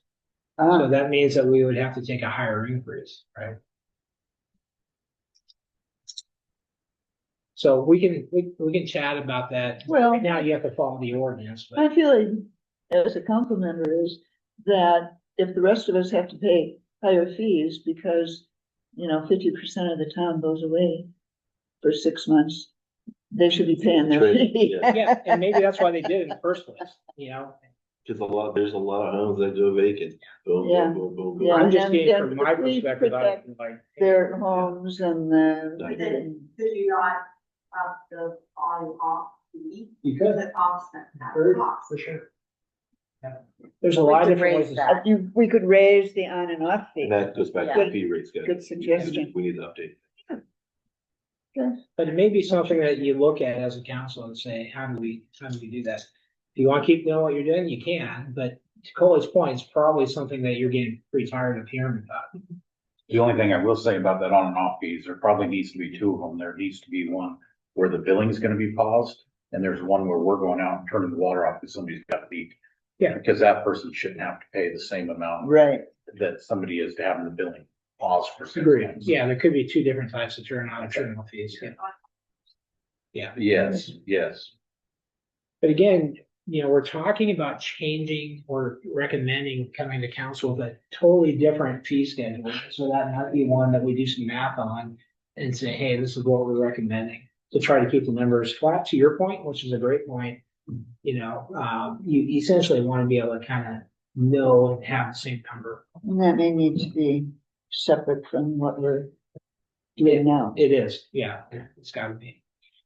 Okay, All right, good conversation. thanks, Colin. So this is just essentially a representation of what we just talked about. But again, you can see here for 2026, charges for services, your water sales. So right now for 2025, we've got in there 1.1 million in sales. We're taking a bit of a conservative approach because we looked at 2022, 2023, 2024, and there's a little bit of usage as well that goes with it. So we're taking a little bit of a conservative.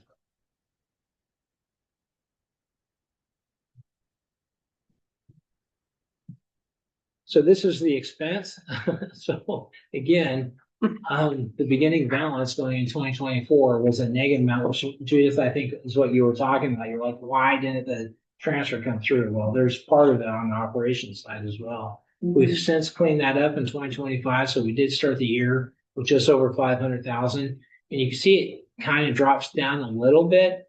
I've got a 2% is on. I'm suggesting that you pick up in 2026. Again, that end fund balance drops down.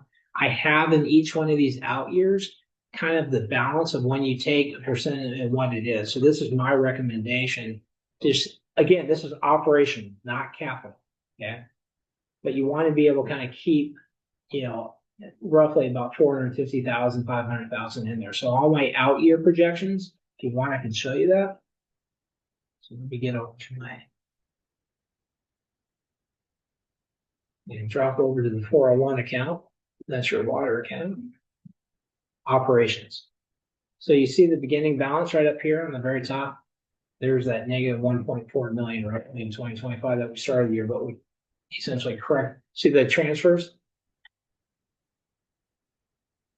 These are the one-time transfers that came in. In the out years, we don't have that because we cleaned it up. But what you want to look at is that very top here. And you can see that I'm trying to maintain that at a certain level. And then when I click in here, see the number up there? I think that's a 3.5% increase that I would anticipate as example for 2034 that we would have to take. So again, we're fully looking at what are the out year expenses? What do we expect that? For example, here's the salaries. I'm expecting a 3% increase there. So I'm trying to take, and then this is a ratio as well. I'm looking at all the expenses and then essentially predicting what I think our increase would be on the fee schedule for that specific year. If you notice, like I just clicked into 2035, that's a 3.5%. 34 is a 3.5%. So what I'm suggesting here is if the residents realize that, hey, the city's really only taking an increase to cover the cost. That's all. So it's not trying to, we built the reserves on the operation fund, and we're just trying to cover that. So we're not trying to add too much where it's a big burden on the citizens. Does that make sense? And there's your turn on fees and all that kind of good stuff. And then here's I won't go into we'll jump back over the presentation, but you can see the detail that we have for each one of the expense lines. Let me go back to the presentation. So you can see this is a sum total of the expenses. And they drop down, but why do they drop down? I just showed you, we had major transfers coming and going. We basically, this is a run forward after cleaning up 2025, the previous years. So you can see there's a slight increase, so we're being conservative with that, but we've got the revenue to offset that.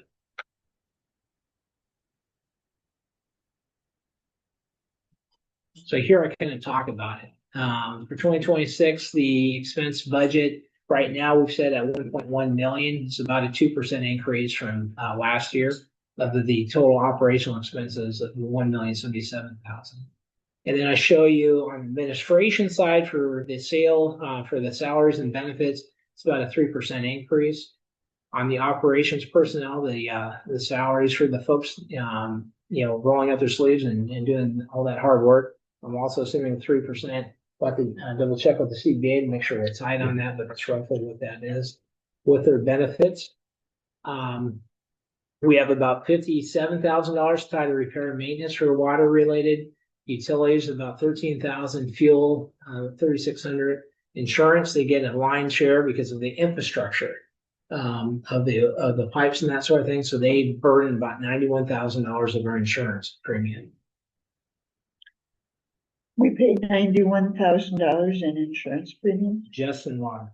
just on that? Yeah, because think about your infrastructure, all the pipes, everything that's tied to that, we have to insure it. So when I look at the insurance premium, AWC breaks it out it's all based on our assets and and the age of our assets, et cetera, condition of the assets. Professional service side, water testing, about 14,000. Operations for specialized technical support, about 10K. Computer services, we talked about that again, but there's an allocation that goes also to the water and sewer. They get about $12,000 worth of that as well. Compliance and permitting, quite a bit for permits and license fees, 9,000 there. Audit, you get a piece of the audit because everybody has to share that burden. It's about 16,000. Membership dues aren't very much there at all. But organizational dues like the Grant County Economic Development, it's about 24,000 supporting the regional collaboration piece of it. Is the share of auditing shared by just the utilities? All of them, every fund. Every fund. Every fund gets a piece. So- Operational fund gets a piece. So an audit, how much is the total audit? Crazy amount. I So mean, if the mayor it's 15,000 for only the water fund, exactly. But remember those 3 years that they're auditing, they're hitting us all with it. So it's a ton. But if you would honestly, to give the SAO credit where credit's due, they have to spend a lot of time trying to figure out what the heck happened in 2021, 22, and 2023.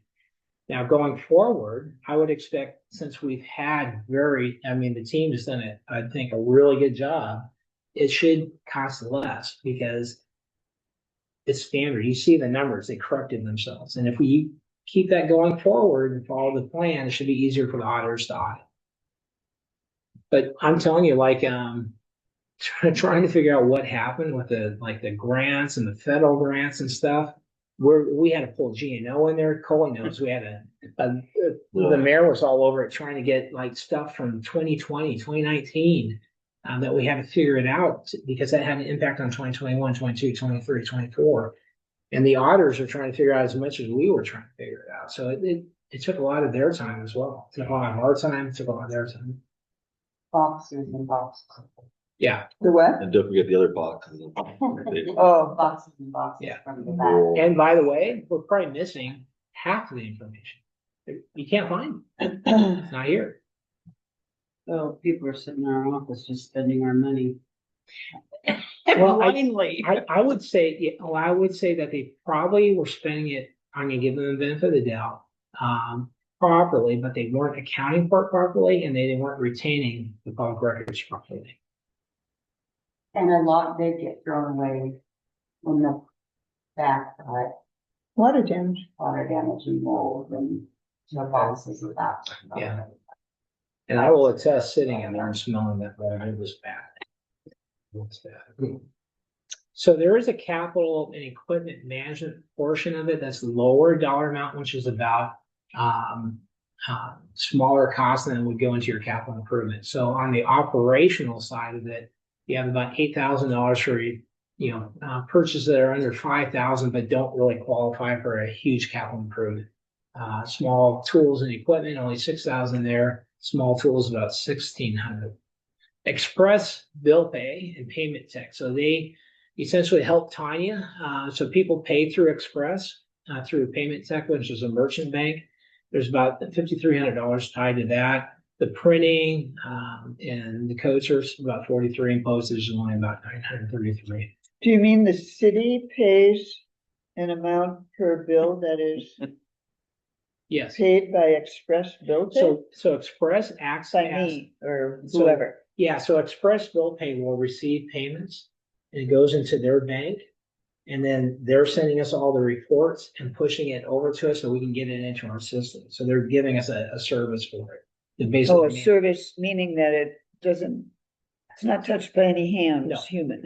no, Goes right into our system. that goes through their infrastructure. But that brings up an important part because it's not bad, and I won't say that or I'm sorry, but our auditors, what's in Express is a bank. It's our bank. It's our merchant bank, and they hold money in there. And years past, it wasn't necessarily transferred to our bank, Banner Bank, or to LGIP in a timely manner. It would sit in there and be hundreds of thousands of dollars sitting where Express is getting the interest, not us. Now we transfer. And we were paying them to We collect were this paying money them. and be there. But it for our service. But it gets even worse. So I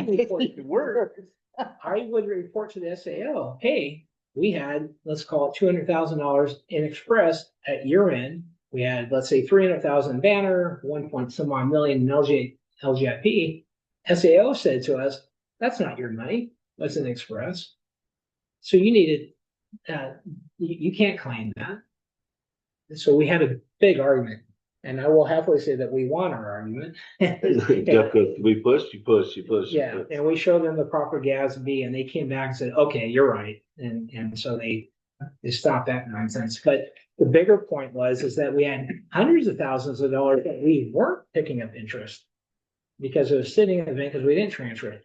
Now, Coley's done this, Mayor's done it, and I routinely do it daily. We transfer it daily. So that does not happen any longer. We get to earn the interest. Yeah, so we're literally moving $600 a day. Doesn't sound like a lot, but we're moving it so we can collect our own interest. So anyway, Well, thank you. yeah, well, no, it's just, we should be doing it. Yes.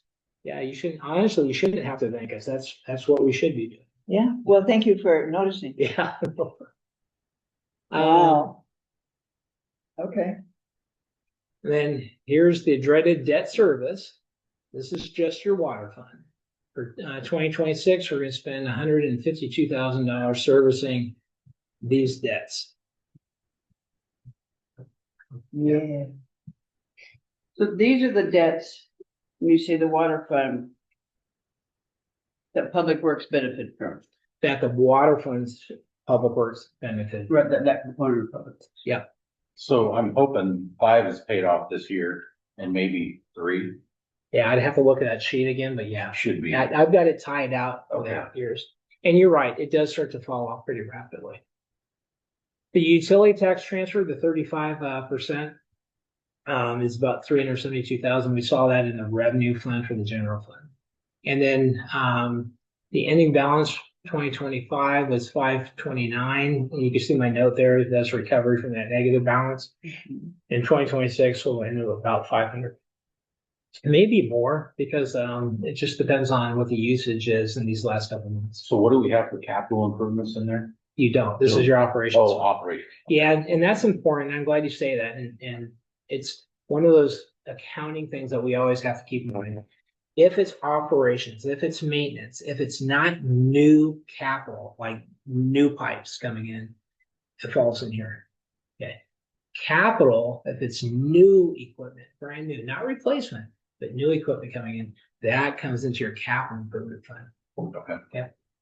Are we able to move from capital to No, No. but you can move from your operations to your capital. So it's almost like if you think of the general fund, we can transfer the general fund to any of our funds. For the water fund, if you have extra money, because again, the utility commission did a great job. They wanted to build their reserves just in case something bad happened. We can transfer it out of the operations into the capital if you have to do a major capital improvement. I love it. You're going after what fund this is, this fund. Yeah. Oh, yeah, yeah. I'm like, this is great. Yeah. I just love seeing you like, Well, what I'm curious. Light bulbs go off. yeah, I love it. Is we need to recoat the tower. The west reservoir has to be repainted. That's $90,000. And I can't use capital for that because it's That's correct. repairing That it. goes in an operation. So all my major expenses coming this year are non-capital expenses Correct. because I'm repairing old infrastructure. Right. Yep. Yeah. So hopefully you can create your own paint and It's you, Pete. How are you council members at painting? Paint party. So this is the kind of the summary view of your expenses. So again, you can see that for 2025, we're about 133 in wages. We're gonna go to 197. We've got, again, I'm gonna keep saying this over and over. We have great employees, great PD, great admin, great public works, and I think we're paying them appropriately and we're retaining them. So as a consequence, here you see it jump up, but Eli pointed out something, and I think you guys all should hear it. You just said earlier to me today when I couldn't quite understand because you had a mouthful of pizza, but you did say, I'm pretty sure that you guys were able to avoid a huge they did a water line replacement. Repair. And they didn't have to go what we had to do in the past is use a third party, which would have been very expensive. But because we have the right people, we were able to do it in-house. So you may look at this and say, well, And equipment. yeah. And you may be looking at it saying, oh, well, gosh, that's a significant increase from 2023 or 2024. But think of the cost avoidance that you have on the professional fees, right? That's really important to understand that. Well, even, was it Thursday we lost the lift station again? Or no, it had No, before the Thursday. council meeting, so it's probably Tuesday. We got 2 pumps in each lift station. The guys check them every morning. We lost a pump. We had it fixed before noon.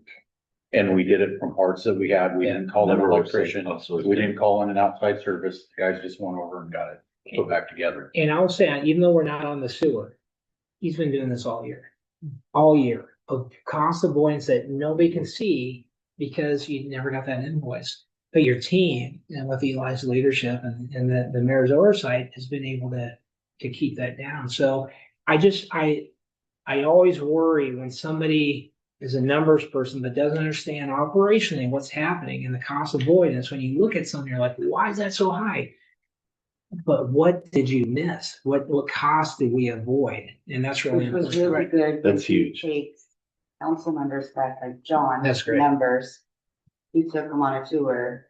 John was able to. You guys were both on the tour too. You've been through. Yeah, you've been through, so you knew. So one of my I've been biggest, there lots. one of my biggest concerns is Peter and I did a lot of interviews and we hired 3 guys at one time. We were hoping one would work out. 2 of them worked out very well. And then we were lucky enough to get another one.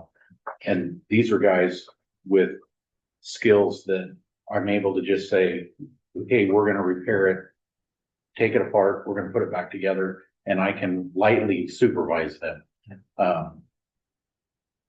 Those people are so hard to come by that can work on their own and aren't afraid to dive into mechanical stuff or run the equipment, stuff like that. My biggest concern is losing those guys. Cause then I can't save the money that we do by running, doing the repair. And I tell you, we could say that about the PD, public works, and our admin. If we lose, we saw what happened after 2017-18. Yeah, you can see the numbers. It makes no sense, right? Because the turnover. So again, I just say, from my perspective, even I am internal. But as an outside as well, because I do a lot of consulting, looking in, you got a great team. I mean, you really have a great team. And I'm not trying to say anything about political or not, but You need his to oversight has stop been And fantastic. say this when the reporter comes back. Oh, She just went to the bathroom. She really needs to hear that yeah, and and I will print say that in the paper. I will say that again. Yeah. I am proud of the staff and we're learning more and more. Each day we are getting even better because we're getting more used to, hell, that's the way it's supposed to be done. And you see that, again, you got a great team, so. Yeah. I think so too. Peter. Before I we know. before we get into this nonsense, solid waste, Wanna take a you short mind break? taking a quick break so I can use the restroom? Yeah, his point, we get more revenue, get more streaming, then we would all like, make sure that we get them compensated appropriately, yeah. And by us doing everything in-house, that might save some money to have that ability in the future too, if we can show that, we can show that longevity. Well, that's part of it. It's funny you say that. I really think, the revenue that I keep talking about, the incremental revenue from passports or Mhm. TWIC or whatever. Yeah, we want to build that reserve, but we also want to retain. Right? Yeah. Well, and I don't want you having nightmares about losing your staff because you can't pay them enough. Well, if he can figure like, hey, we've had them for, say, a year, if we have it for a year or whatever, and say, hey, or every job that you keep track of, we've saved $200,000. You know what? Now we might have a balance here. Yeah. Something to work with. And Or, to that point, though, if people can see what we're doing is that transparent, it'll be easy and they'll understand it and they'll believe it, right? Because they'll see it themselves. Also, the problem that we have in our community is people don't step up and go see and look for themselves. Right. Instead, they like to hear what the neighbor says. Here's the narrative. And then they go running with all the stuff. And then while some of us are out here screaming, will you please just come and look for yourself? Yeah. So getting people to come out of their habits is difficult. And I'll tell you, any minute of the day, we'll run if somebody wants to see a report, no problem, we'll kick it out. No problem with doing that. So there's nothing that's what we say. Again, I just want to say this one more time. It is an incredible staff I've done this for many different cities and fire districts, school districts, and this is one of the best staffs I've ever seen. So That's what? the best staffs I've ever seen. The best staff. Again, not politically motivated, but you've got a mayor that's giving great leadership and a lot of energy. We see that every day. We're very blessed. I think getting a great chief and the new folks that we had in the PD. Now we're stepping up that service. We're seeing the results. Eli is a godsend, in my opinion.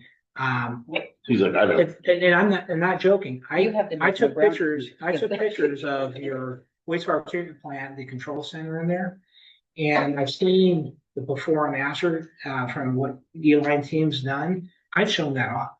I've shown that off to other cities because it's that great. And then Coley came in from nowhere. Essentially, here, Coley, good luck with it. And now she's got essentially a great process, and it's been working out extremely well. The improvements that I've seen is phenomenal. Tanya as well. Tanya, you better never lose Tanya. She is a rock star. But I can go on and on. But I guess what I'm saying is that you have the foundation of something that can bring us great success if we follow the plan. I'll shut up now, grab some water and go to the bathroom. All right, we'll take a short break here.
No, no. Watch out with that.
All right, we'll kick off with our solid waste revenue fund. So as you recall, I talked about this is one of the funds that is a challenge, or in my opinion, we really need to do a pro forma and look to see what we can do more so as a city to try to offset the third party costs. That the thing you talked a lot about early on, and I agree, 100% agree. And Mary and I have talked about trying to look at that from a pro forma. Obviously, we'll get you involved and rely on that to see what makes sense. I've done a little bit of research too, though. I think the initial investments, the Yeah, killer. yeah, absolutely. So you can see, My opinion is that we need to keep doing it, but renegotiate agreed. with, At a minimum. with solid waste, Yeah, and I'm not. with the provider. Yeah, I'm not above though. I know Peter's looked at it quite a bit, buying the truck and doing it ourselves. Yeah. I'll put a public Or that. works guy in it. Then we're in control of everything. Save a lot more Yeah. money. We put a snow So plow in the actually, front of maybe it. I'll and put in pump the it. discussion of doing our own. solid That's what they do in New York.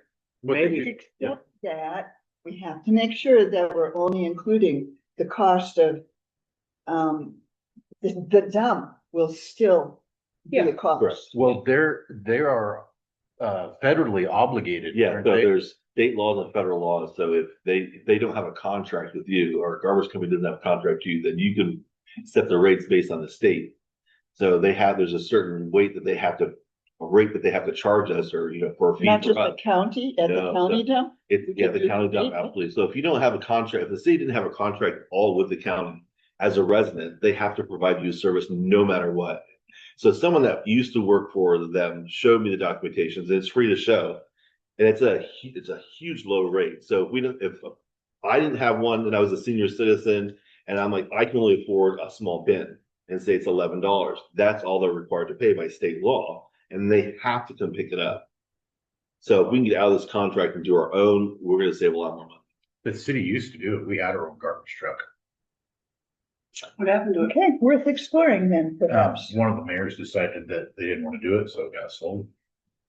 But it's the garbage can. The good news though is you can get surplus ones all the time. So down in Tumwater, they have a surplus. I think Isn't send the it to garbage? you Oh, yeah. as well, But you could probably find one fairly cheap. But And, I'm They saying, know that, that's the South meat. military also That's it. sends a lot of surplus stuff toward That's port right. But you districts. can have them And the provide port it too. districts, their job is to take that surplus items and to municipalities and share the Oh, the interesting. benefit, yes. Oh, Yes, and I know that from the ex-retired person whose entire home is surplus stuff from. and, if we, Did you just snort?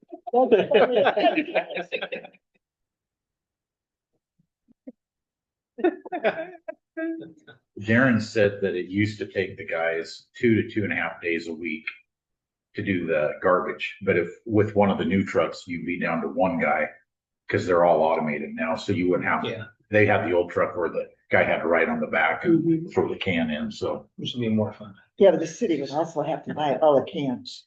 that's more. Well, that's there's more 2 points. expensive than the You can either truck. charge, But we have can a be granted person for do that. it. Yeah. We can be granted for that.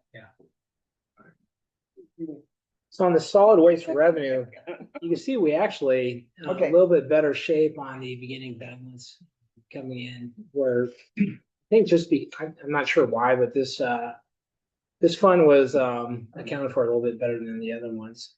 But what you'll see, and I'm just gonna jump a slide here on the revenue, is one of the thing I'm gonna recommend on that fee resolution that we talked about is that for next year, we don't go to 2% on this one, we go to 4%. Yeah, I would ask for more, but I think you can see on this slide for the out years, if you maintain a 4%, then we'll be okay. We'll be okay. Now, if we can, again, run that pro forma like the Mayor and Eli were just talking about and maybe start doing some of this ourselves, that number would obviously not be 4%. So we just have to take a hard look at that. From my perspective, going back in time, every 2 years, is that when it's renewed or is it 1 year? The garbage. Yeah. I think it was a 10-year contract this thing. And 10-year contract. But it goes up every year To within that. whatever they want, yeah. Is there? Is 6% per year it went up. I suppose there's a penalty if you cancel the contract. What's the penalty? I do not know. We'll take a look at that. Yeah. Yeah. I don't think there is when it's time to renew. Yeah, Or but at the end of the that'd be year, 8 years from now. 8 years. Well, let's take a look. There might be a way out. We just have to look at the, Yes, let's Yeah. make a note about, yeah, we'll take a look at that. study that. But I mean, if we can, obviously our goal would be that you don't want to grow it. If we can do it cheaper, then maybe there's a initial discounting. We just don't know. So we'll run a pro forma on it. One of the things that we did do was called around to similar locations and small sized cities. And every single one of them used this particular company. Yeah. Well, We got all- they've got a monopoly. They've got, no. So again, we'll take a hard look at that one. You can see this is the revenue side. And again, in 2026, this assumes a 4% fee increase. Again, you can see our budget at 363. We're taking a guess because again, the numbers were all over the place at that point. And we've got it 436 in through September, so the 490 feels correct to me. Looking at the expense line, see there's the end fund balance. We've got with that 4% growth that we start to build a little bit of a reserve there. It's not a lot, it's still under $100,000. And you can see the 4% increase year on year. Here the budget totals for 2026 is about 487,000. It's still, again, we're trying to account for the 2.7% inflation, so we do have that in the number, but the way that the allocations are set up, it looks like it will be about a 3% decrease actually from the 2025 budget. So it does also include a 3% increase for the salaries and proportionally with the benefits. Operational personnel, the same thing, 3% there with the benefits. The consolidated disposal services, we're showing at 16.2% of the total expenses are going there. So that's why we're talking about, essentially maybe doing it ourselves. So it could change that we might be able to at least reduce a little bit of. And then the Grant County Solid Waste dollar amount, 71,000 to be used in the regional solid waste services. I'm expecting about a 1% growth there. Compliance, professional services, B&O tax. You've heard me talk about this before. Across the board, the B&O tax is going to be going up for us. And in this case, even the small solid waste, they've got a pay out for the year $22,000 worth of B and O tax, quite a bit. And again, here you see $15,000 for audit. So audit is not cheap. It's hitting every single one of the funds. Express bill pay, the same thing there. They get their share of that. And then equipment and maintenance, we don't have a lot in there. You're probably talking about, $7,000 in total. What's the, cause we're paying 12,000 out of here and out of the water fund for the computer services. Yeah, it's expensive. It's crazy expensive. So I know that they're doing a great job, but it is, like I said, almost, double what I'd normally see. Is there a way to split it and let the PD have theirs and we just have normal? I've been thinking about giving all of it to the PD. No. We deal with all the garbage already. What are you talking about? I'm asking, can the PD keep, because they obviously have to have it for the security of the servers and so forth like that, but I don't need all that security for water and The sewer. contract is bloated. I'm just gonna tell you straight away, and we've talked about this. It is a bloated contract that we're gonna look to see, one, if we get a proper replacement, and again, you guys will be involved in that selection process. But I've seen a lot of different consultants that work with PDs all the time and with dispatch and that sort of thing. They do it much, much cheaper. I just think that honestly, it looks like we're being taken advantage of. So we might be able to renegotiate and use the same contractor, or look to see if we can find another one. So we'll go out for an RFP on that, a request for proposal, and see what we find out. Is this just the police department? Or is this all of the city's computer? No, this is just for solid waste portion. This is just the solid waste part? Oh, yeah. It's And expensive. so. Please, let's So explore. Oh, we will. Public Works on their own is paying almost $3,000 a month between all. Yeah, and I think this is just my personal opinion, but I think it sucks, the Oh, computer services. we all agree. Oh, good. Yeah. No, we've Not been, in the minority. we've been screaming about this for a while. Yeah. So we're gonna see what we can do. I know the mayor's up, he's been on it for a while, and first thing we gotta do is figure out how we can, if we can, get out of this contract. The second thing is before we do get out of that, make sure that we go out for a proper request for proposal, vet it appropriately, through every organization within the city, and then make the proper choice. But I will tell you, it is out, I've never seen anything like this before. And so does the city council, who is responsible for contracts, Mhm.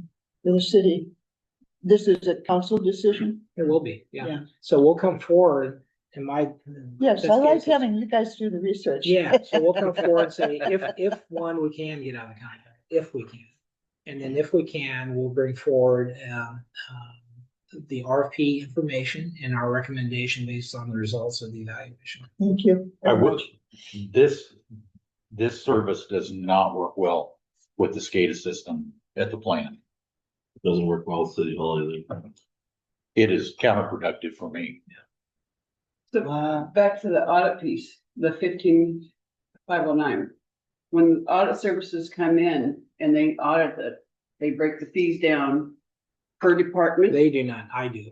You do that. Yeah, so I wanted a simple but consistent way, so it's broken out, between, multiple departments within the, general fund. So, you'll have the administrative side, you'll have the finance side, you'll have the PD side, you'll have the park side. Streets gets a portion of it, and then the 3 enterprise funds get a portion of it. And these numbers are as high as they are right now because of the past administrations not doing appropriate bookkeeping and having to be audited of multiple years. Yeah, I think they're altogether. higher than they should be, but it's really because the books are that bad. Okay, So I would. so we expect should see those go down. You should. Okay, as long as we stick with your plan. Correct. And that's our fines and As everything. long as people Right. will learn that you're the one with the expertise, and that's why we're following you, and that's why we, Yeah. yeah.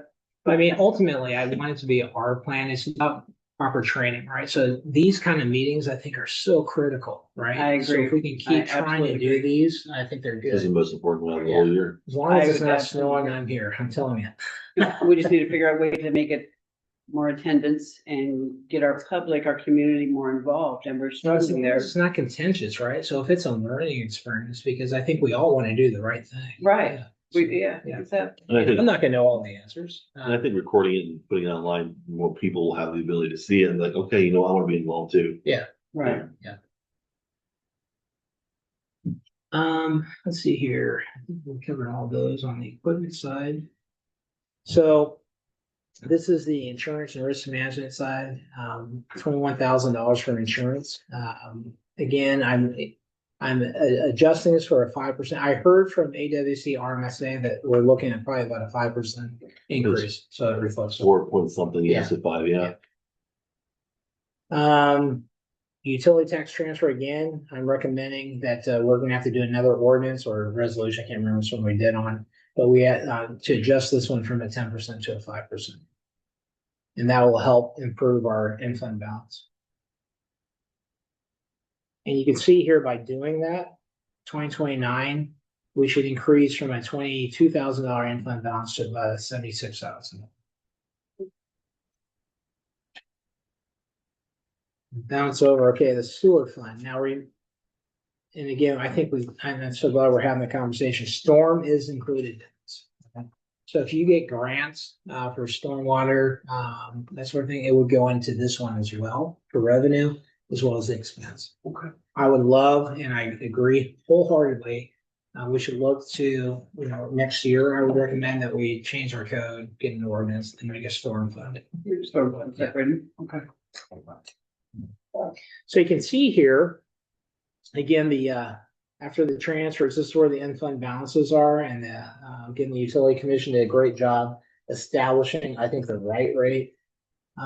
In this, you'll see that I'm only asking that we have a 2% increase.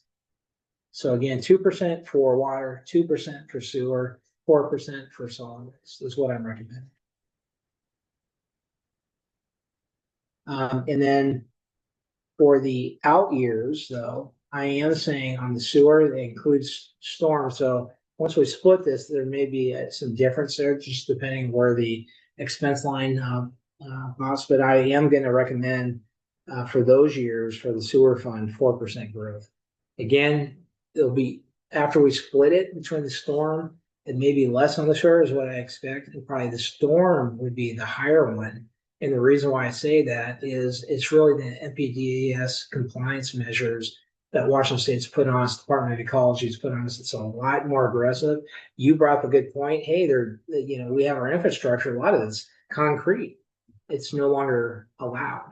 So we have to take more of a proactive approach to replacing this stuff. And to do that, you're going to have enough money. And so that's why we're going to have to build that reserve higher than even the sewer. And then at some point, I think we need to address the treatment plant itself. At what point will we need to have an upgrade? And upgrades are not cheap. So we got to make sure that we start building a reserve. Otherwise, the citizens are going to bear a huge punch when we have to upgrade that thing. The Granite Falls one, as an example, much like what we have here at Soap Lake, and after 40 years, we had to do an upgrade. If we would have done that upgrade 2 years previously, it would have been about 17 million to upgrade it. It's now costing us 35 million. So it's just something that we really have to think through. We're going to have to get G&O ultimately involved to help us make the best choice of when and what we need to upgrade. Are you ready? Yeah, go ahead.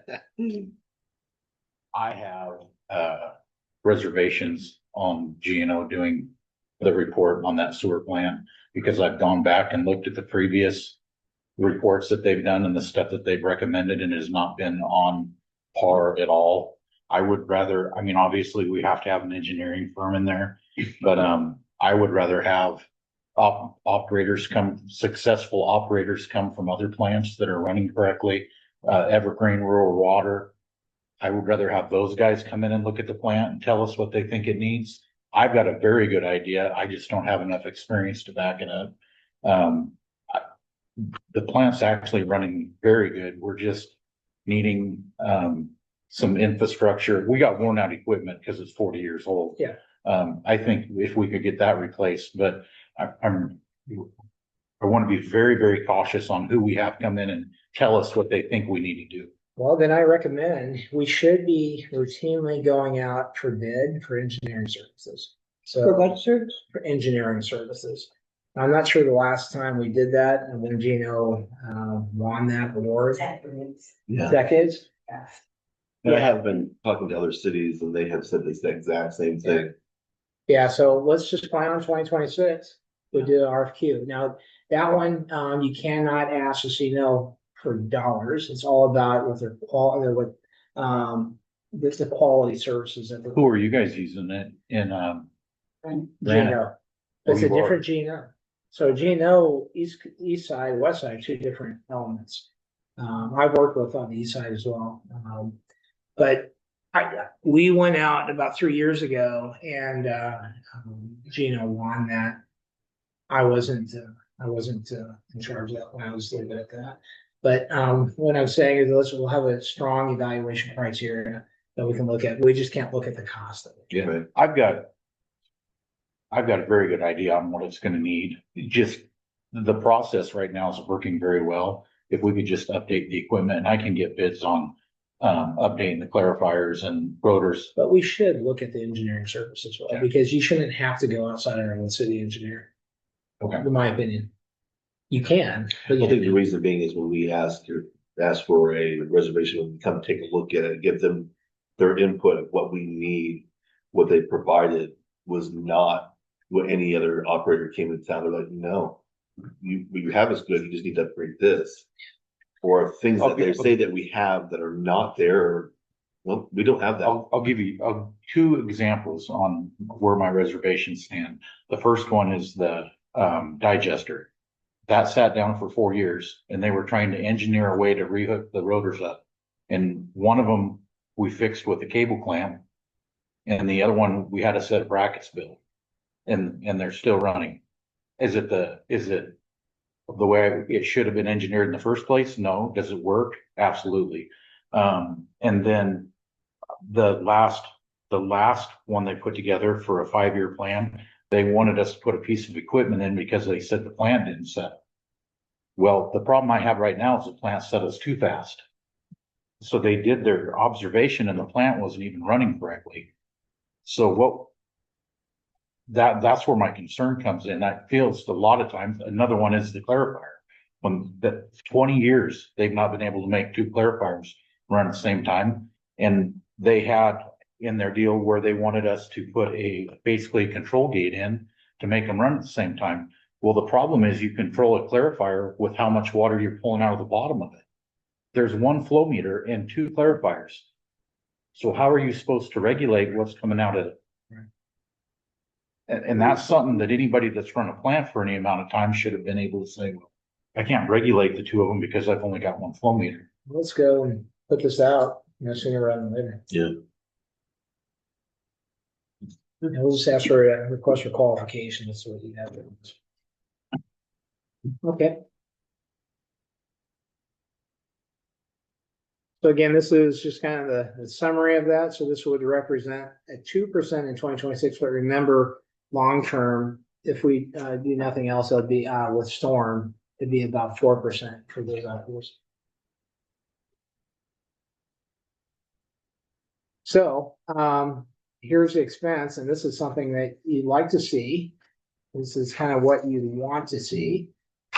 You'll see that the end fund or the beginning balance is nearly the same as the end balance is nearly the same as the expense. So that fundamentally is the target that you'd want, that you see in 2024 and 2025. That was, again, almost by accident that happened, I believe. In 2026, you start to see that end fund balance dropping. And that's why I'm asking for the 4%. So you can see I didn't want to like hit hard and go higher than 2% because you just took a price increase, a significant one. I didn't want to hit the public with that right away in 2026. But in 2027, if you start to do that there, you can see the end fund balance drops, but then it starts to come back up. And it'll continue to do that through those out years. based on that schedule. Now, again, this will look differently once we pull storm out. But what I'm trying to avoid is the clobber, the citizens with a huge increase right away, when I know a gradual over years would be just fine. So the blue is income and expense, and then orange is expense, So the blue is your reserve is the reserve. and the orange is your expense. So remember when I said targets, you Mhm. kind of want to have that blue to be at the same level as the expense for the Right. year. And then it starts to drop off. That's why I'm saying, well, start your 4% here, and then it'll start to come back up. Now, again, once you pull the storm out, we might be fine on sewer, but then storm will be upside down. So it's a bit of a balancing act, Yeah. but it does come back. So we do, and this is again, Eli and team had to do quite a bit this year on that sewer operations. And so we had a lot of kind of one-time expenses really hitting in 2025. So you see that I'm saying, hey, there's a 16% decrease actually, versus 2025 from 2026. Eli is, at least, assuming something horrible doesn't happen at the plant, we see that this is actually manageable. So again, hats off to Eli and his team that they can do that. And no different on I'm not gonna keep repeating for salaries and benefits. It's the same as everybody else. And then you can see here are the loans, that we have to pay for, 81,000. For the Public Works Trust Fund, a couple USDA loans, and that's about $80,000. And then some smaller loans there. Utility tax, still at 35%. We talked about that on the general fund already. We have about 89,000 for chemicals, materials, consumables, repair and maintenance, 32,000, operation for the utilities, is 25,000, small tools and equipment purchases, 20K. You got some technical services for engineering, 29,000, about 12,000 for the SCADA billing and admin technology. Sewer testing, about 8,800, consultant for the wastewater treatment plant, and he's been doing a great job. About 2,100 there. Insurance again, takes on about $91,000 for that. E&O tax, you see this jump up high here because this is one of our higher revenues. That's going to be about 54,000 next year. And then Express is kind of the same as the other things. I believe AWC is still the cheapest insurance now. Well, I wouldn't actually say that. I would say it's moderate to the higher end, but you get more for it. Yes, more. There's no deductibles for it. You get the legal services, the pre-litigation services. They have higher limits, much higher limits, both single and multiple. So when you put those together, I would say yes, for the value, it's the cheapest. But if you looked at it, there are cheaper solutions, but they don't have the same coverage. You don't want to speak at the WSC conferences. Kind of gave that breakdown. Here's that debt service, $328,000 just on the sewer.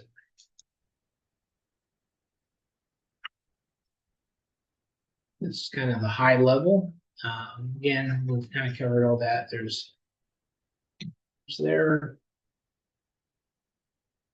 So this is the treasury suspense fund. I will say this again, the auditor said, we don't need this fund. You absolutely have to have this fund, because it's pass-through. So we collect in some cases dollars for the government. Could be from building fees to criminal justice, that for district courts, that sort of thing. So you have to have a pass-through fund, which essentially means it's not our money. We're holding it on behalf of another agency. I bring this up in color. Don't let me forget this one. I have noticed though, that this balance is kind of building a little bit. So I want to take a harder look. Just remind me to make sure that we're passing all the funds through to the state agencies.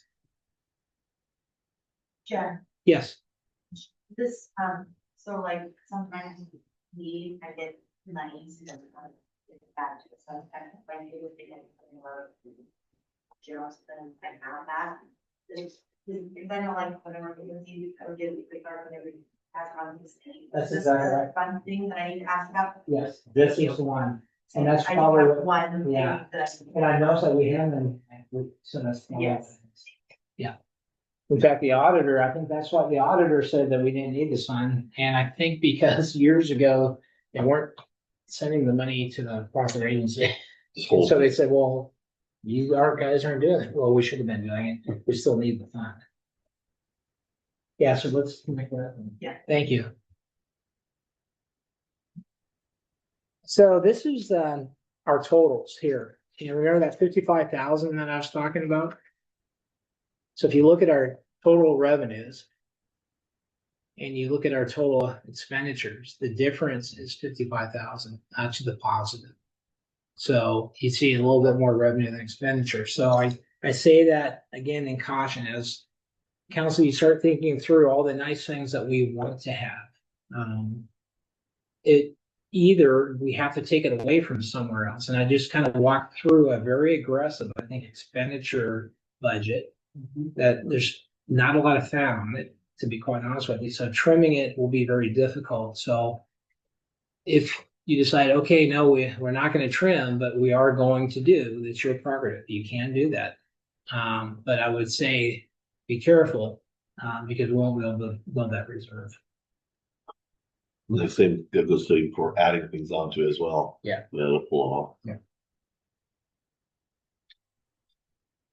So when you include this slide right here does not include end fund balance and beginning balance. So this is just a clean, this is how much money we should receive, and this is how much money is going out. So that this one is super important. I think a lot of cities get, You said that reserve, you would like to see us have 1.6 million. for all funds, I want 6 million. For the 6 million. 6 million for all funds. For all funds, right, because we're spending over 5 million, so that's why I wanted to. There you go. The numbers are confusing me, so. we're Yeah. Spending over, so we need to get our reserve moved from 55,000 to 6 million. No, so the reserve is, so you see over on this slide? Right, when I'm projecting our reserve for all funds to be at the end of 2026 will be 1.9 million. Okay. The 55,000 is essentially we're gonna come in about 1,890 some odd thousand for 2025. Right. We're gonna add 55,000 to it, which will get us to 1.9 million. At what year? That's At the end of 2026. this year. 2026? Yeah. End. But what we ought to be, where we need to be by 2023, 2024 is about 6 million when you look at this slide versus 1.9 million. I mean, 2033. Yeah, I'm sorry, 2033, 2034. Yeah, thank you. So yeah, so that we want to increase quite a bit. You gotta say that again. So By let's, 2033 and 2034, the goal is to get this number up to $6 million. Oh, okay, not 2026. yeah, sorry. about that. Just No, not I would- Good. I would love that, by the way. That'd be awesome. get we this better get number that for up it. to 6 million. Two. In 2020. Yeah, because the whole point is it'll cover this number Okay. And so each one of these, when you look at, by 2033. 33. And this year is the Yes. first column, Yes. the revenues, no, that's No. 2026. 2026. Yeah, and Next that year. includes beginning balance in those revenues. Mm-hmm. And then there's your expenditure. So this would be your end fund balance here. This is your revenues plus your beginning balance, and this is the expenditures. Mm-hmm. Now, what's really, so I kind of gave you that target there. We want to be about 6 million by 2033, 2034. But if you look now at each one of these, so here's our general fund. Remember what I said I want that to be? 1.8 million. Right. And sitting at about 490 at the end of 2026. So when you look at these, again, the goal is that this net amount here should equate roughly to what you're seeing on the expenditure line over here for each one of the funds. That make sense? Yep. Could you add a year to this slide? This is 2026. This is 2026. Yeah. Okay. All That's our current. So what you will get, Judith, mhm. is this one. This one has the years. So- Got it, okay. So when I come down, I think I did that. So if I scroll down here, Yeah, I'm getting busy. so 2030, I've got all end fund balances coming in at 6 million based on the plan that we've this point. So in 4 years, we can accomplish this. If we Good. just stay the course. Good. In Yeah, 4 just follow years. this. So after 4 years, then at that time, we look at paying our debts. Let me double check this real quick before I commit to that. Okay, I just want to see my phone because that might be revenue. Let's see. Yeah, I'm sorry. That's your revenue line. See where it's highlighted here? It's Yeah. picking up the revenue. So it's the one above it. We'd be at 2.8 million. In 4 years. Yeah. Okay, okay.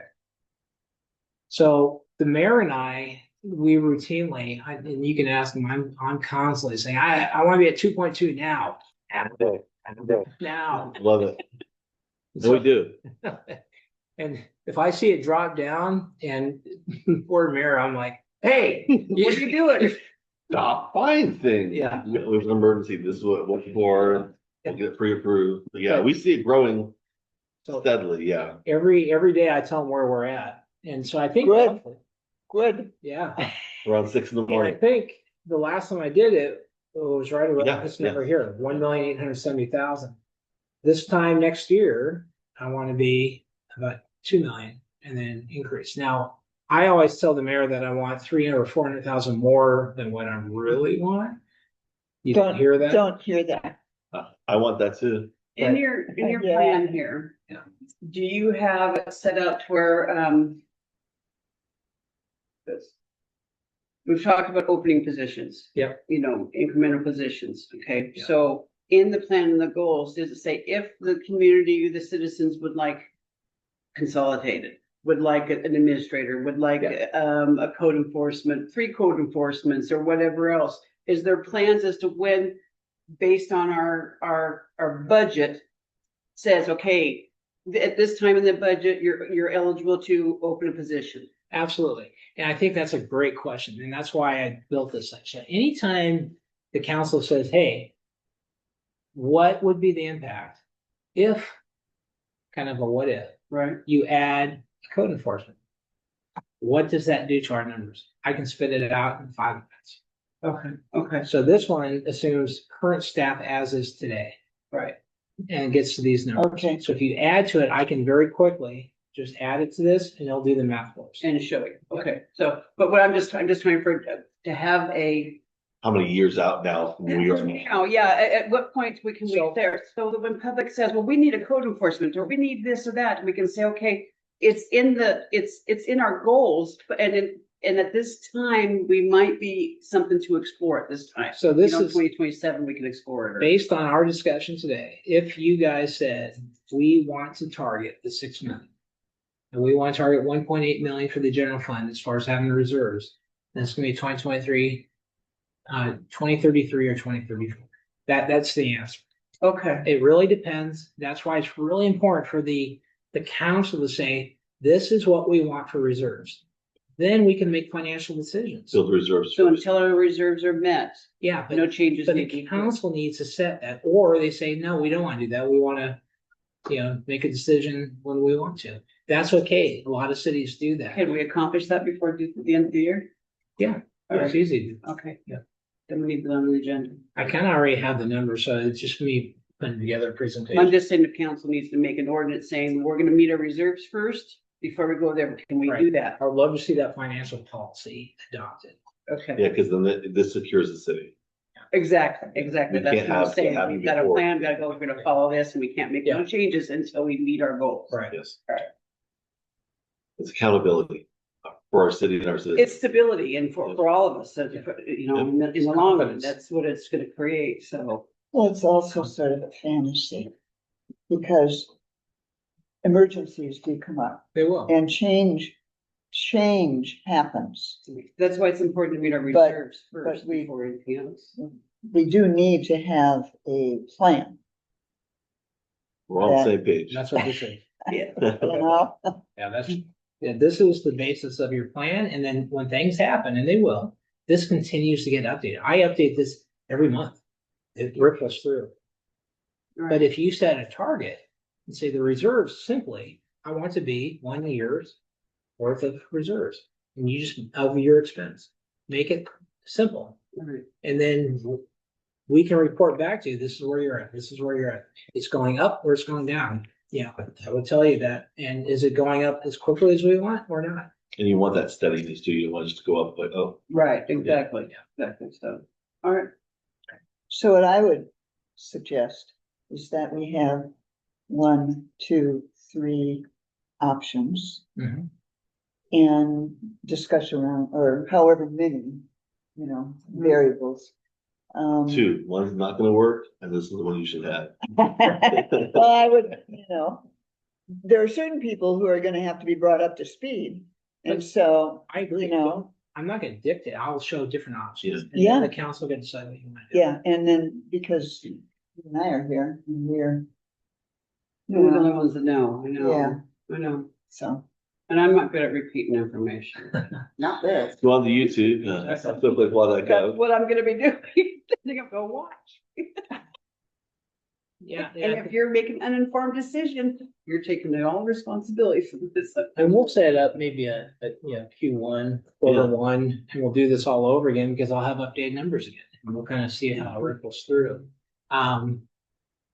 This has been really helpful. I've got some good notes on what I'm gonna follow up with. And I'll follow up the notes that I have for you. And then I'm gonna send this document to you guys, everyone, and then you guys can take a look at that and then let me know if there's any further adjustments, because what's gonna be happening next is we're gonna have a public hearing in November on our preliminary budget. And so it's gonna look a lot like this, but I'm gonna integrate what we've talked about today into that. And then if there's any other feedback that I'm getting, I'll integrate that. I'll write up with the mayor's budget message that'll explain at a high level what we're trying to accomplish. We'll have the preliminary budget. We'll have that available for the public. And then the public will have a chance to digest that, read that, hopefully watch this. And then they can bring up whatever their concerns are. You can then deliberate. Let me know from that meeting. We'll make further adjustments. That potentially could be, we'll have probably another hearing after that, not public hearing. Well, probably a public hearing. Yeah, no, we'll see right on schedule. But we'll be able to look at what the results are based on that feedback. And then to your point, we will stay on and be able to potentially adopt it. I think it's That would make me feel, because I'm just saying, a couple of years ago, we waited until December 31st, we'd have a special meeting that day. It was awful. Yeah, we want I to. and it was awful, like that, because the council just pushed. Yeah. So the first or third It's better to get that for. week And then. in December, Yeah. hopefully the first. You don't want your advice. Yeah, I think I set the budget schedule, so we'll stick to that. Yes. But it, I think by, December 3rd, Okay. hearing final. and so, and this is important, so we can adopt that budget on the 3rd. If there's changes, that's fine, you can do a budget amendment, Right, Yeah. so if somebody feels very specifically and then the council wants to further do, they can. And then you can have a budget amendment, no big deal. So does that mean in November, there will be, presentation of that? Yes, And then yeah, on the that'd 3rd be your final. would be the final. And then after that, if something changes or you guys decide to change your mind on something, you can do that. It's just a budget amendment. Yeah. So you don't have to like worry so much. We're good at that. Budget amendments. And We know how to- speaking of that, you will see before year end a budget. amendment, just to clean this up, because we want to make sure that the budget ties out to what we're. Yes. And you'll present that to the budget clearing up before the end of the year? Absolutely. Yeah, Okay, it'll be an ordinance. okay. And that's all I have for you today, unless you have something. yeah, one more question. Let's, Speak up, Jody, okay? so, you guys have talked about the passport center and the RV park revenues. Oh, but what about the operating expenses on that? Can you do a report or we can project it, the operating Yes. expenses, but we can, because my concern is, you just kind of said, we're not hiring anybody else. Yeah. But you're gonna need people to, budget on that. So great question. Let me answer it real quick. On the RV part, we already have the expenses built into this plan. So I have the revenue and expenses built into this plan. Passports, however, you're correct. We don't have the revenue nor do we have the expense, only because the game plan is gonna be, once we go on passports, we're gonna service it in-house first. And then we're gonna see, we're gonna try to market it, and then once it gets to a level that Coley's like, no, we're not doing this any longer without some support, then we're gonna hire our first. But we will come forward with a budget amendment first, because we'll have a better idea what the revenue stream will be to support it, with the headcount. So that's kind of the game there. So that will be a budget amendment. And then clarification on the council seats that were, didn't do this, I'm not really voting, but Councilmember Taylor and Councilmember Arnold, was my understanding that they were done on the fourth. I clearly remember Julie's explaining as they were sworn in that their term would end for the elections. come through. So that's something that I would like to make sure that we're on that page. We're all on the same page on that. Yeah. So I'll go back and. And Arnold is on the ballot. But he's doing something different. I mean, his term as position six, whatever. Which one are He's you? an appointment. I'm number one. Your ones when he's And- six. Right. Yeah, we'll definitely follow with George that my Yeah. understanding should be January. Right, I get that, but I was under the impression that he was. No, I get yours. Before. Yeah. Definitely, explain that, so we need everybody. I think Right. you told me the date once of the shift from 7 to 5 board members, and that would be a good thing to look up. Oh, maybe that's what it's tied to, this one. Yes, because the city council, Yeah, we had to wait X number of months before we would go down to 5. that could be what has happened. We'll have to look at it. That makes sense, if that's. Was that an ordinance that we passed? Did you- Yes. Yeah, Yeah. it could say on there. And then. Yeah. Yeah, I think we just pull that out and say. See it. Okay, good question. Yeah. and I got you. So, Yeah. It was right around when I came on. Yeah, I was looking for the notes last night. Before or after. My one question is kind of like personally towards about you and your positions. And it's coming from a community member has asked me to Yeah. ask this on the behalf. You're staying here contracting with us and working for us. I'm not contracting, I'm an employee, right? You are an employee. Okay, so let me retract that back. No, I just want to make sure you know I'm that. good, I thank you, yeah. So there, we went through some stuff through this year where it was questionable whether you're Yeah. gonna stay or move or whatever, or leave or not. So the community member wants to know, well, I wanna know too. What is your plan to stay and what's the contingencies upon your staying? So I will talk from Jeff, not from the city point of view, but Thank from you. my point of view. I love the leadership that you currently have. And so I will make a personal decision based on the leadership. Based on what happens after elections? Yeah. Okay, so I will ask you again after election. First of all, I don't know the answer. I will say this, that, the leadership, goes the way I hope it goes, then I will stay on as long as you guys want to have me. Okay. Okay, thank you. Yeah. Thank you. All right, this has been a great presentation. I really appreciate it. It was extremely informative. I've learned a lot. I've got tons of notes to go home and do lots of homework with.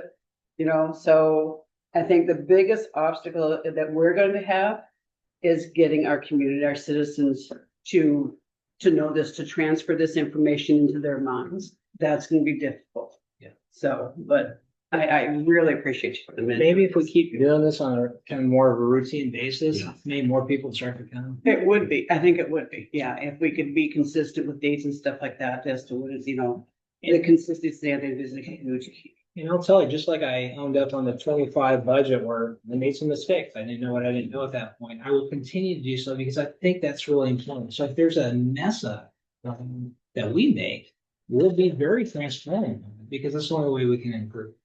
Well, yeah, but like, we all make mistakes. That's how you, like you said, you know, wisdom doesn't come Right, from, Right. we're not born with it. exactly, exactly. Yeah. Took me 50 plus years and Yeah, just So I'll go ahead and end this. eliminating it. We'll raise back